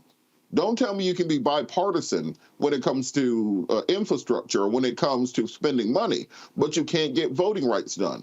Don't tell me you were able to get Kevin McCarthy in a room and find legislation that both Alexandria Ocasio-Cortez and Marjorie Taylor Greene could both vote in favor of. So don't tell me you can't do big bipartisan things because you just did it. So now that you've shown that you can do it, you've shown you have the capacity to get it done, I don't want to hear any excuses when it comes to reforming the criminal justice system, to reforming policing in this country, to protecting Black bodies in this country, to ensuring that the base of the party, because every election cycle you say, Black people are the backbone of the Democratic Party. Black women are the backbone of this party. You're even starting the election cycle in South Carolina to specifically appeal to Black voters. I don't need you to know fish fries. I don't need you to know barbecues. I don't need you to know tractor pulls or anything else or in church basements. We need legislation that will actually solve the problem and get it done. We're going to talk more about this after the break. You're watching Roland Martin Unfiltered, streaming live on the Black Star Network. We will be right back. That was a pivotal time. I remember Kevin Hart telling me that. He's like, man, what you doing, man?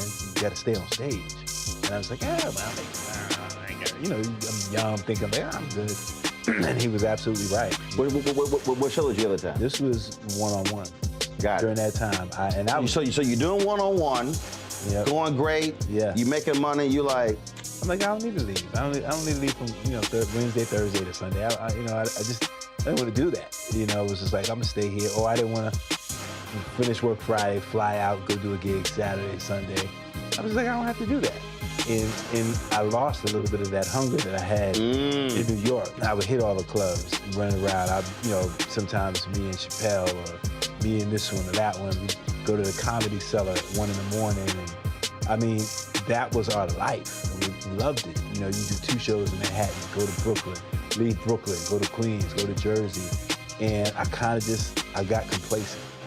I was like, I got this money, I'm good. I don't need to go chase that, because that money wasn't at the same level that I was making, but what I was missing was that training. Yes. Was that. And it wasn't the money. It was the money. You know, it was that's what I needed.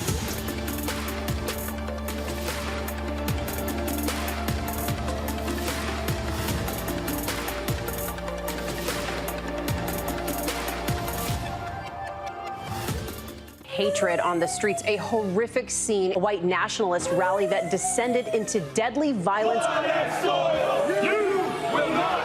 White people are losing their damn minds.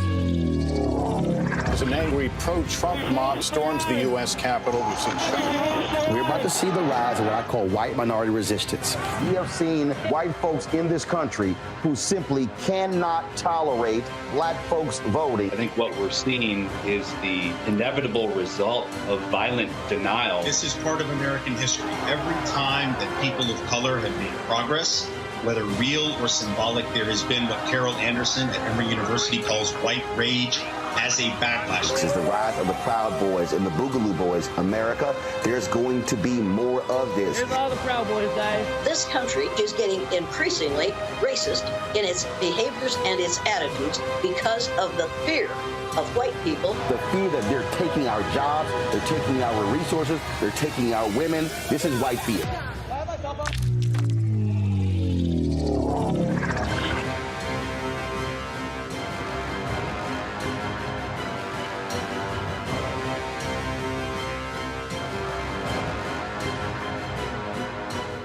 When you talk about blackness and what happens in black culture, we're about covering these things that matter to us, speaking to our issues and concerns. This is a genuine people-powered movement. There's a lot of stuff that we're not getting. You get it, and you spread the word. We wish to plead our own cause. Too long have others spoken for us. We cannot tell our own story if we can't pay for it. This is about covering us. Invest in black-owned media. Your dollars matter. We don't have to keep asking them to cover our stuff. So please support us in what we do, folks. We want to hit 2,000 people, $50 this month, raise $100,000. We're behind 100,000, so we want to hit that. Y'all money makes this possible. Checks and money orders go to P.O. Box 57196, Washington, D.C. 20037-0196. The Cash App is $RM Unfiltered. PayPal is R Martin Unfiltered. Venmo is RM Unfiltered. Zelle is Roland at RolandSMartin.com.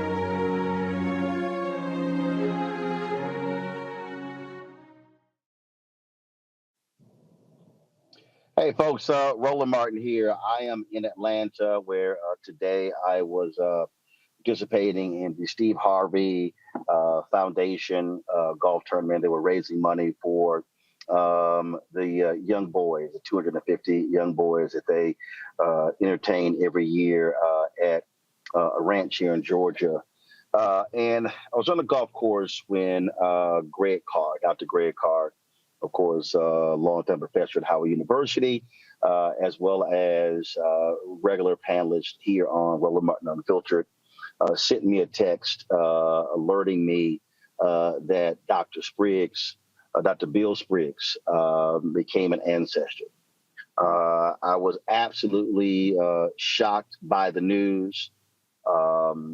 Greg said that a couple of weeks ago, Bill had apparently suffered a stroke, had been in a coma, and passed away last night. It is, we do these in memoriams. There are people who, entertainers and others, but Bill was a part of this family.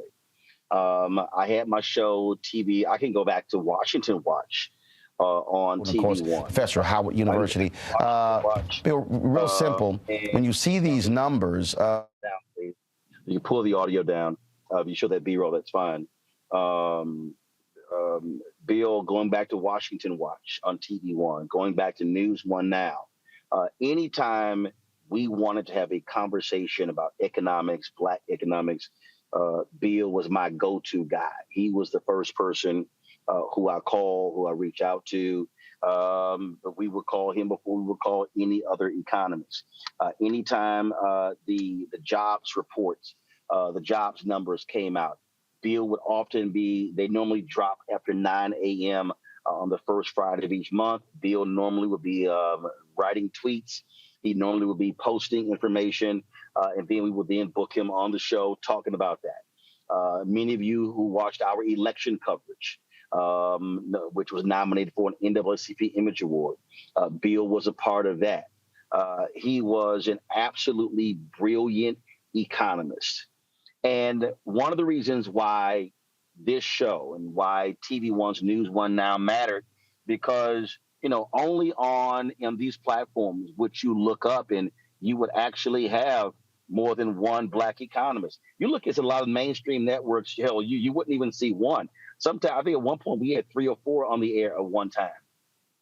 Bill always was very straightforward, was very just how he would explain what's happening in the economy, and that was the case. It was only a few weeks ago, folks, and I was trying to get back to my hotel room in time to be able to show y'all this. I'll have it for the show tomorrow. I'll post it on social media. My niece graduated from Howard University, and Bill was there at graduation. And he, as the faculty were coming in, he sees me, big smile comes over his face. He comes over and greets me. And that was the last time I saw Bill. He, of course, professor at Howard University teaching economics, formerly chaired the economics department at Howard University. He was the former chief economist for the AFL-CIO, served in the Department of Labor under President Obama from 2009 to 2012. He also ran the Washington Bureau of the National Urban League. I sent a post out, a text message this morning to have a text message chain of a number of civil rights folks. And I sent that out, and folks just simply expressed their shock at this. Melanie Campbell, National Coalition on Black Civic Participation.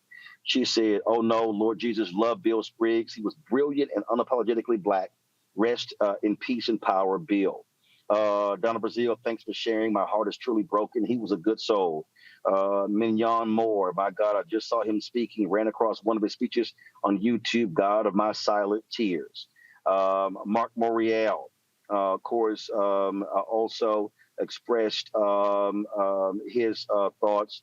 He said, "So sad, Bill worked for us as head of our Washington Bureau.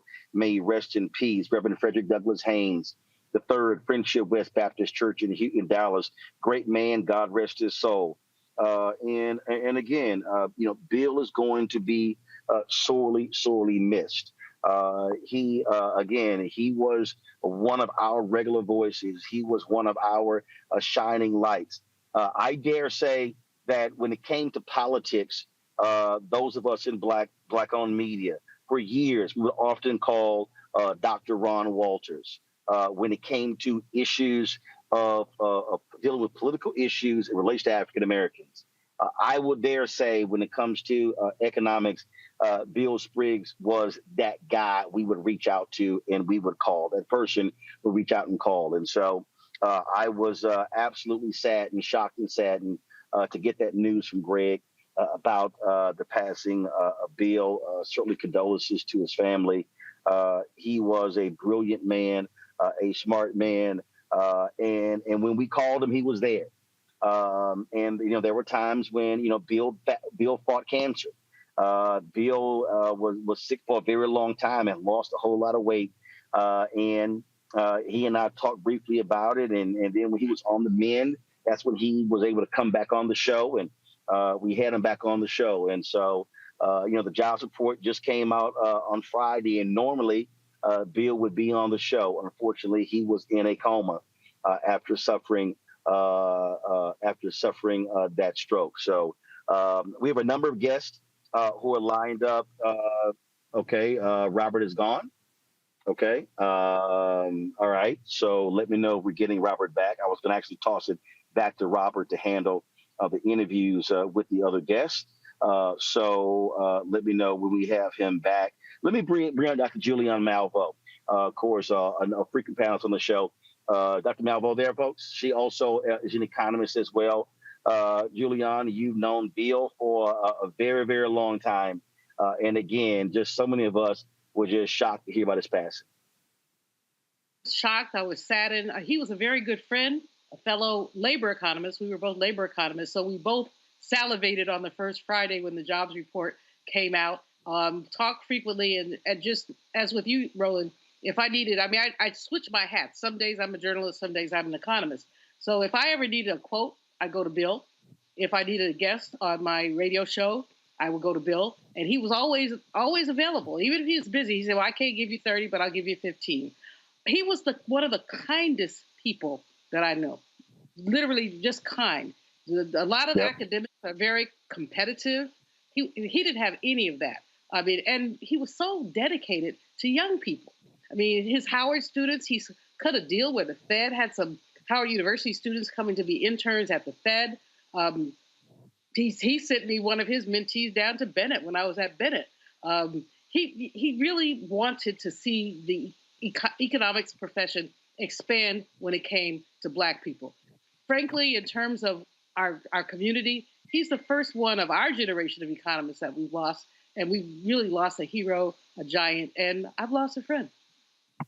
And Julianne, one of the things, he was an absolute advocate for Black economists. I don't have her name with me, but the sister who was named to the Federal Reserve, he was absolutely excited by that. I remember last year, Julianne, that was this thread on social media of Black economists, and he was just talking about, and we need to have those voices out there.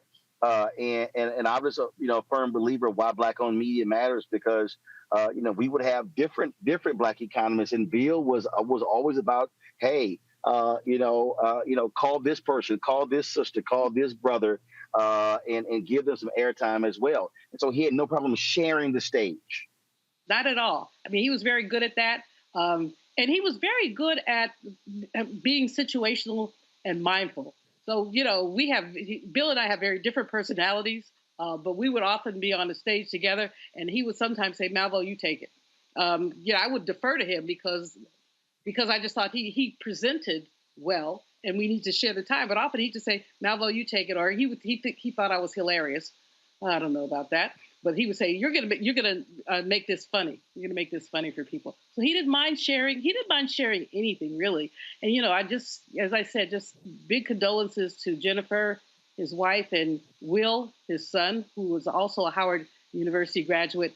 It's very sad, and he is a giant. We will absolutely miss him. One of the things, Roland, that's interesting is that he and I have both he moved it more quickly than I did, the whole issue of Social Security retirement and what it meant to Black men. Because if when you raise the retirement age and Black male mortality is dropping, so you have more Black men dying, median death age for Black men is in the 60s, you can't get Social Security until now, 66, 67. And, as I said, he was much more effective than I in talking about what this meant for Black men. We pay into Social Security, but we don't get our share out because of the death levels for Black men. But he moved that. He talked about it. I suspect that because of his work, we may have seen a slowing in the, they've been raising the retirement age by months. But I think it may have slowed because of Bill's work, because he really, really talked about that. The other thing he did that I think was so important was when he was the head of the Urban League's bureau there in Washington. He worked really hard on the state of Black America. He was a hard worker, but he loved our people. That's what people, he loved our people. Indeed. Dr. Malvo, we appreciate you sharing your thoughts on this day with the passing of Bill Spriggs. Thank you. Folks, this is a statement. Before I go to break, this is a statement that President Joe Biden released. I want to read that right now. I am deeply saddened by the passing of Bill Spriggs, a man who brought as much lasting brilliance to economics as he brought joy to his friends and colleagues. Bill was a towering figure in his field, a trailblazer who challenged the field's basic assumptions about racial discrimination in labor markets, pay equity, and worker empowerment. His work inspired countless economists, some of whom work for our administration, to join him in the pursuit of economic justice, serving as both the economics department chair at Howard University and as chief economist for the AFL-CIO, the first Black American to hold the position. Bill relentlessly fought to ensure that the voices and needs of workers were at the center of economic policymaking. Bill was also a dedicated public servant who held several economic policy positions across the federal government spanning 2 presidential administrations. Along with these remarkable contributions and achievements, Bill will be missed for his kindness, warmth, and humility. Folks, I'm going to go to the break right now.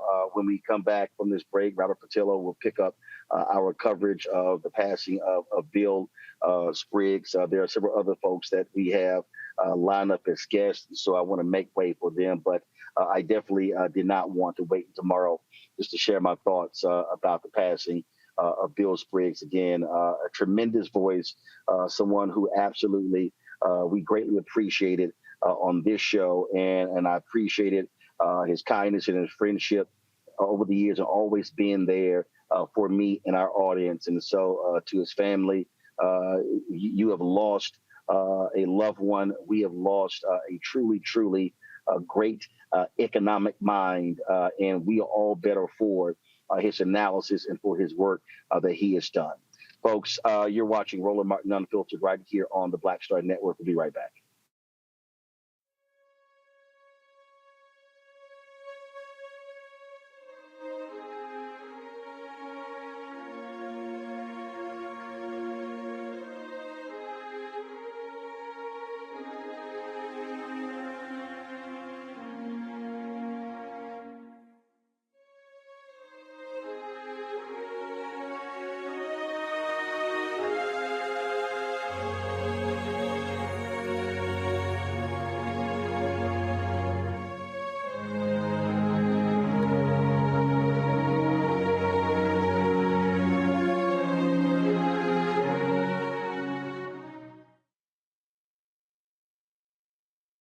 Up next on The Frequency with me, Dee Barnes, the shooting of Megan Thee Stallion and the subsequent trial of Tory Lanez.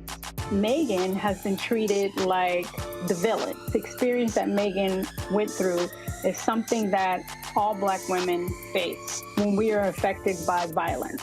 This is something that's called misogynoir. There's a long history of characterizing Black women as inherently bad in order to justify our place in this society. Next on The Frequency with me, Dee Barnes.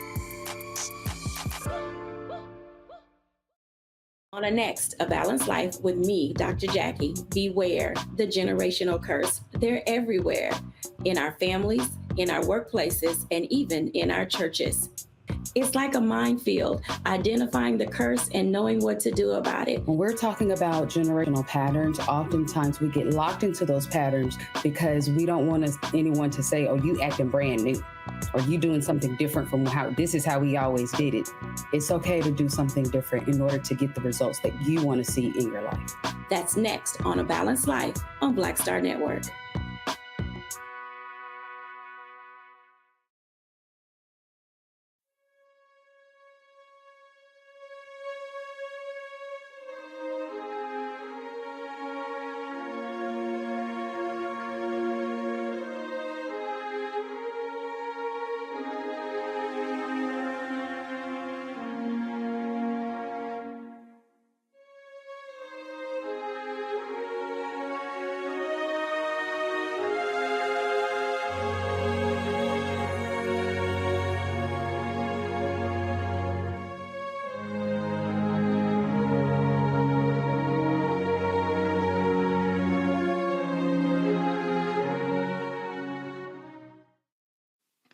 Thank you so much for rolling as we continue this commemoration of the life and legacy. We're joined by individuals who were very close and want to make comments about the legacy that has been left. We're joined by Dr. Greg Carr, of course, Department of Afro-American Studies, Howard University, as well as Kamala Moore, Esquire Chairperson, California's Reparations Task Force.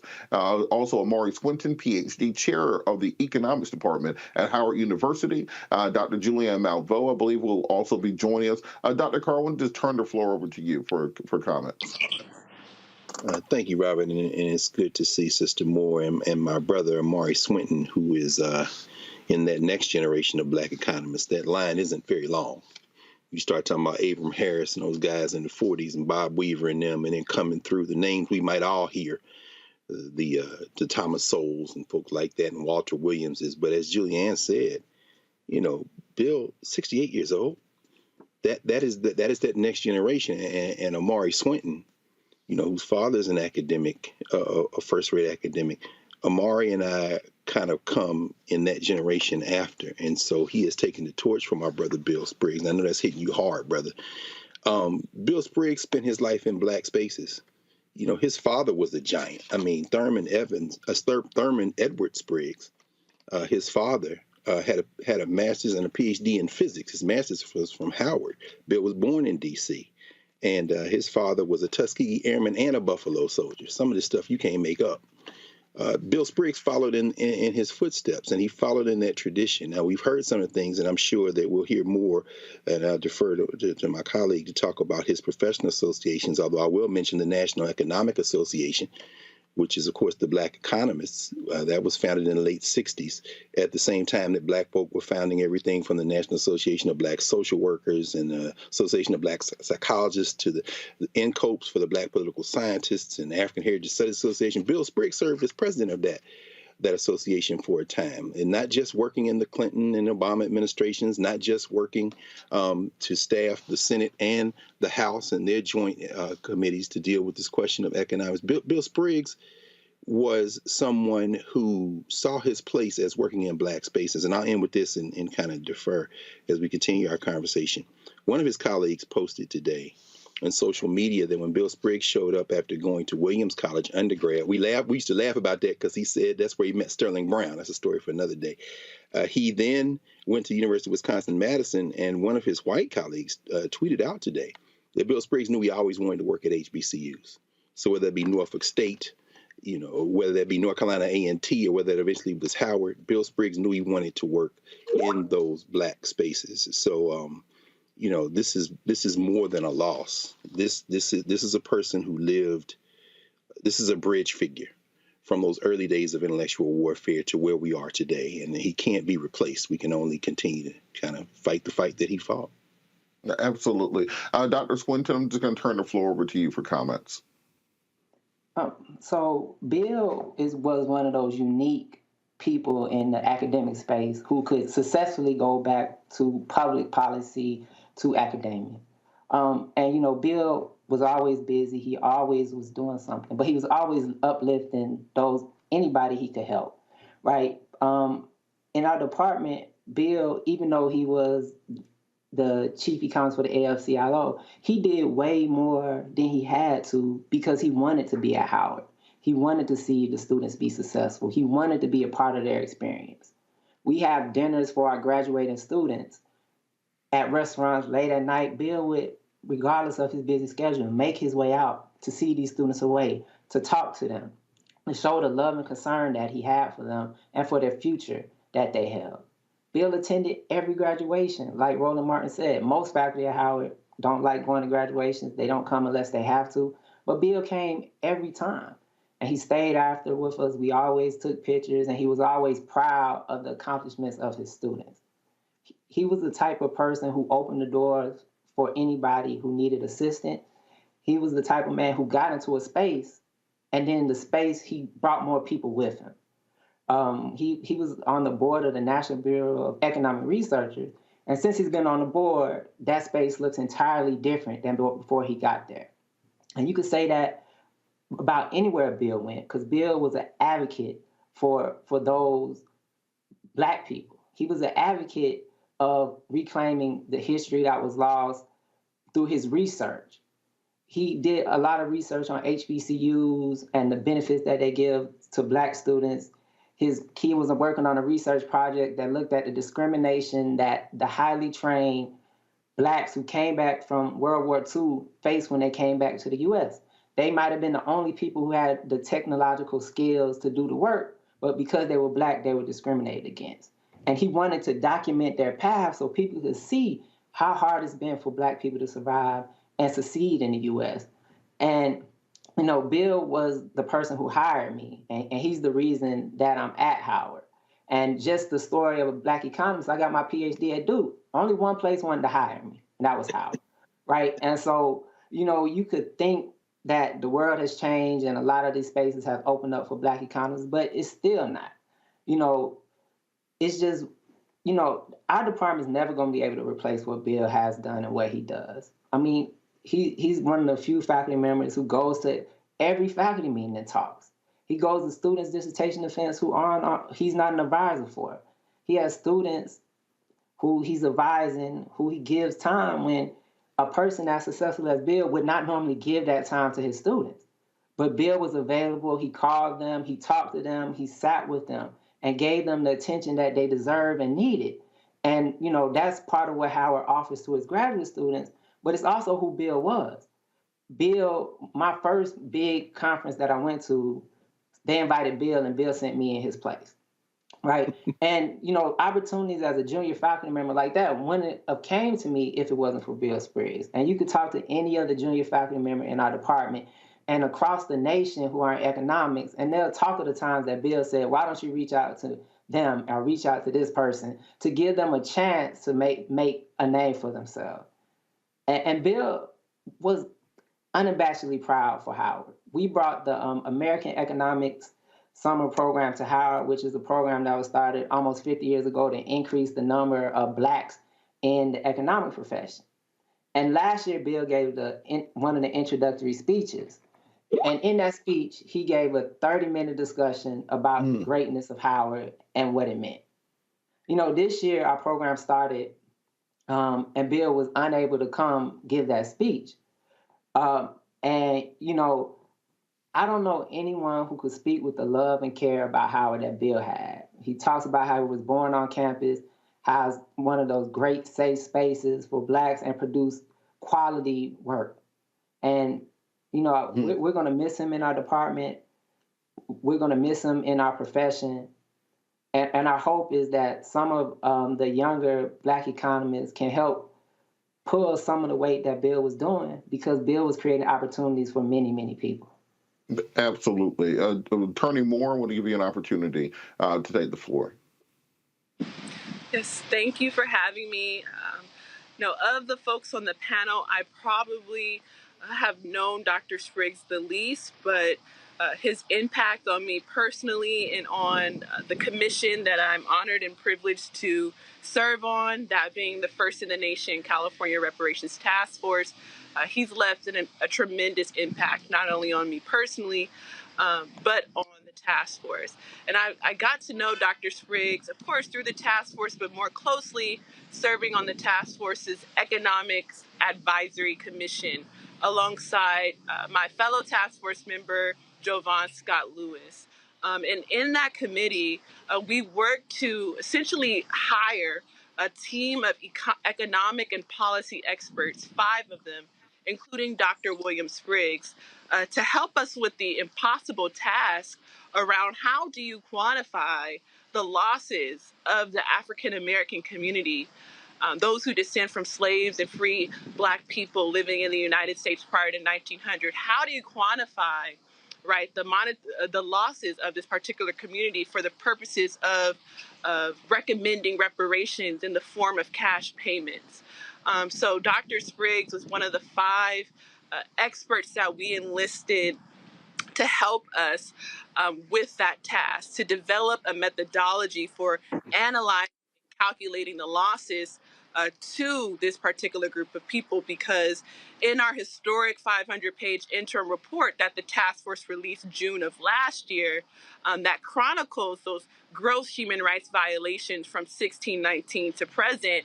The question wasn't whether compensation should be given to this group of people, but rather how much is necessary and how the California state legislature should go about enacting a statewide compensation scheme, specific measures, and individualized restitution for the extensive harms done. And so again, Dr. Spriggs led that team. So in our final report, which the California Reparations Task Force will be releasing to the public and to the California State Legislature June 29th of this year, you can see Dr. Spriggs' contribution, particularly in Chapter 17 of what will be our final report, which are the task force's final recommendations regarding calculations of losses to African American descendants of chattel enslaved people or descendants of free Black people living in the United States prior to the end of the 19th century in the forms of compensation and restitution. And I'll end by saying, through this work, Dr. Spriggs, again, led this team to identify at least 5 areas of atrocities where there is data and evidence to show or demonstrate how the state of California was specifically culpable in perpetuating these atrocities against this particular group of people. So from health harms to housing discrimination, mass incarceration and over-policing, unjust property takings, and devaluation of African-American businesses. Again, Dr. Spriggs, a tremendous contribution to the state of California and the nation through this report should be acknowledged. In the sense that, it's nearly an impossible task, as I said earlier, in terms of calculating the cost of tears and blood and human rights violations. No amount can encompass the full scope of damage done by the institution of slavery and ongoing discrimination. But through the work with Dr. Spriggs and these other experts, we've identified, again, those 5 key categories of ongoing harms where there may be sufficient data and methods to estimate monetary losses experienced by African Americans in California, and thus justify the claim for reparations for African Americans as well. So I'm very grateful to Dr. Spriggs. He actually attended in person our second to last meeting, May 6th in Oakland, and we had an amazing conversation. So thank you and rest well. Job well done, Dr. Spriggs. Absolutely. And before we go, Dr. Carr, do you have any line? I know Roland's going to continue to cover this both tomorrow and throughout the week. But for people who did not know the work of Dr. Spriggs, what would be the takeaway you would have if you were trying to explain, encapsulate him for the people who did not know him? Well, our time as chairs in the College of Arts and Sciences at Howard overlapped. He was chair of the economics department, and I was chair of American Studies. And one of the things about Bill Spriggs that I'll never forget is, and I was talking today with the 16th president of Howard, Sidney Rabeau. Dr. Rabeau described Bill as smart, kind, and civil. Those words, I think, resonate because economists often are seen as folk who are numbers crunchers, but it's so much more profound than that. When Bill wrote his dissertation on Black wealth accumulation in Virginia in the first 2 decades of the 20th century, he was basically taking data and giving us a way to interpret it. He talked about everything from restricted covenants to, as you heard Amari say, Dr. Swinton say, the question of how skills and skill sets can be devalued, how wages can be depressed. And as Ms. Moore said, Bill wasn't an ideologue. He's pro-Black. And he and I actually, who had both testified, I guess it was before the Reparations Commission last year, or year before last now, I guess, we had long conversations after that. Bill's thing was, I stand for Black people. I'm not going to make a distinction. I'm going to take the data, and I'm going to take where the data leads me, and I'm always going to stand on the side of Black people. That meant sometimes he might voice an opinion that was contrary to what other people might have to say. And so I'll end with this. If you don't know the name William Edward Spriggs, this is the moment to look him up. This is the moment to think about him. When I think of Bill Spriggs, I think of someone of the highest character, who was straight down the middle, who was brilliant, and as Amari said, made everything as accessible as possible for his people. And the last time I talked to Bill, he teased me because, you know, I usually don't miss College of Arts and Sciences recognition ceremony, but it was Malcolm X's birthday weekend, and I was headed to Philly for a conference. And Bill is like, I missed you. Bill Spriggs was going to be at anything the institution did. And when it was time for graduation, he was going to have his regalia. He was going to hug everybody. He was going to dap up all the parents. This man could and did do anything you want to think of in his profession. But his foundation was our people. His foundation was our people. And that's the model I think we can all take from the life and work of Bill Spriggs. Absolutely, and thank you so much for that. And Dr. Swinton, before we leave, I think we have about a minute or so left. If you could just sum up Dr. Spriggs for people who don't know him or who need to learn more about him, what would you say about him, and how can people learn more about the work that he's done for the people who aren't familiar, so we can make sure we pass this legacy on? So you can look up some of his research in the Review of Black Political Economy, which is the publication of the National Economics Association, in which he was president of. Bill Spriggs is going to be remembered, especially amongst the economists who care about Black people, as one of our greatest examples of how to be an academic and still affect the policy sphere. Like, a lot of academics can't do both, but Bill Spriggs can go between policy making and actually doing hardcore economic research better than anybody else I've seen in our profession. And he's the epitome of a Black economist who's a public policy economist. And I'm not sure there'll ever be anybody who achieved what he's achieved both politically and academically. Well, thank you. Thank you all so much for everything you've said. Again, Roland will be continuing these tributes throughout the week. I want to thank Dr. Julianne Malveaux, who was on earlier, Roland, for checking in. Got to thank Dr. Greg Carr, as well as attorney Kamala Moore and Dr. Amari Swinton for all of your contributions and everything that you've done throughout hopping on with us at the last minute to ensure that we are commemorating this and that we spread the word in this message that there, for the people who say that, well, where's the math at on reparations? Where's the academia at on reparations? It is there.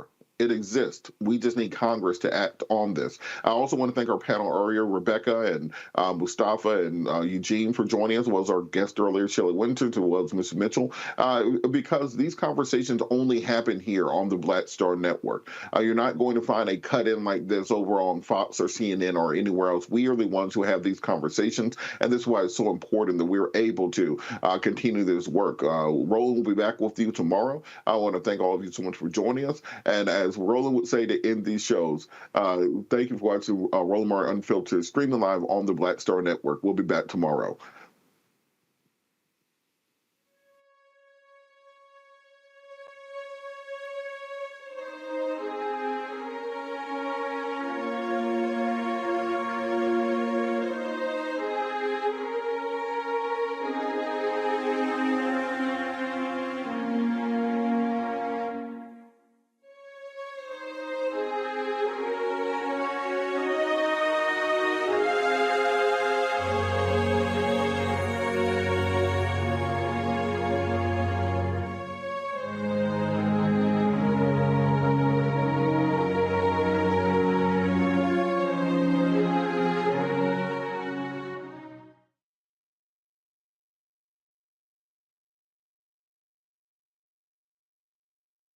Black Star Network is here. Hold no punches! I'm real revolutionary right now. Support this man, Black Media. He makes sure that our stories are told. Thank you for being the voice of Black America, Roland. Stay Black. I love y'all. All momentum we have now, we have to keep this going. The video looks phenomenal. See, this difference between Black Star Network and Black-owned media and something like CNN. You can't be Black-owned media and be scared. It's time to be smart. Bring your eyeballs home. You dig? Pull up a chair. Take your seat. The Black Tape with me, Dr. Greg Carr, here on the Black Star Network. Every week, we'll take a deeper dive into the world we're living in. Join the conversation only on the Black Star Network. Hi, I'm Dr. Jackie Hood Martin, and I have a question for you. Ever feel as if your life is teetering and the weight and pressure of the world is consistently on your shoulders? Well, let me tell you, living a balanced life isn't easy. Join me each Tuesday on Black Star Network for A Balanced Life with Dr. Jackie. We're all impacted by the culture, whether we know it or not. From politics to music and entertainment, it's a huge part of our lives, and we're going to talk about it every day right here on The Culture with me, Faraji Muhammad, only on the Black Star Network. I'm Deborah Owens, America's Wealth Coach, and my new show, Get Wealthy, focuses on the things that your financial advisor and bank isn't telling you, but you absolutely need to know. So watch Get Wealthy on the Black Star Network.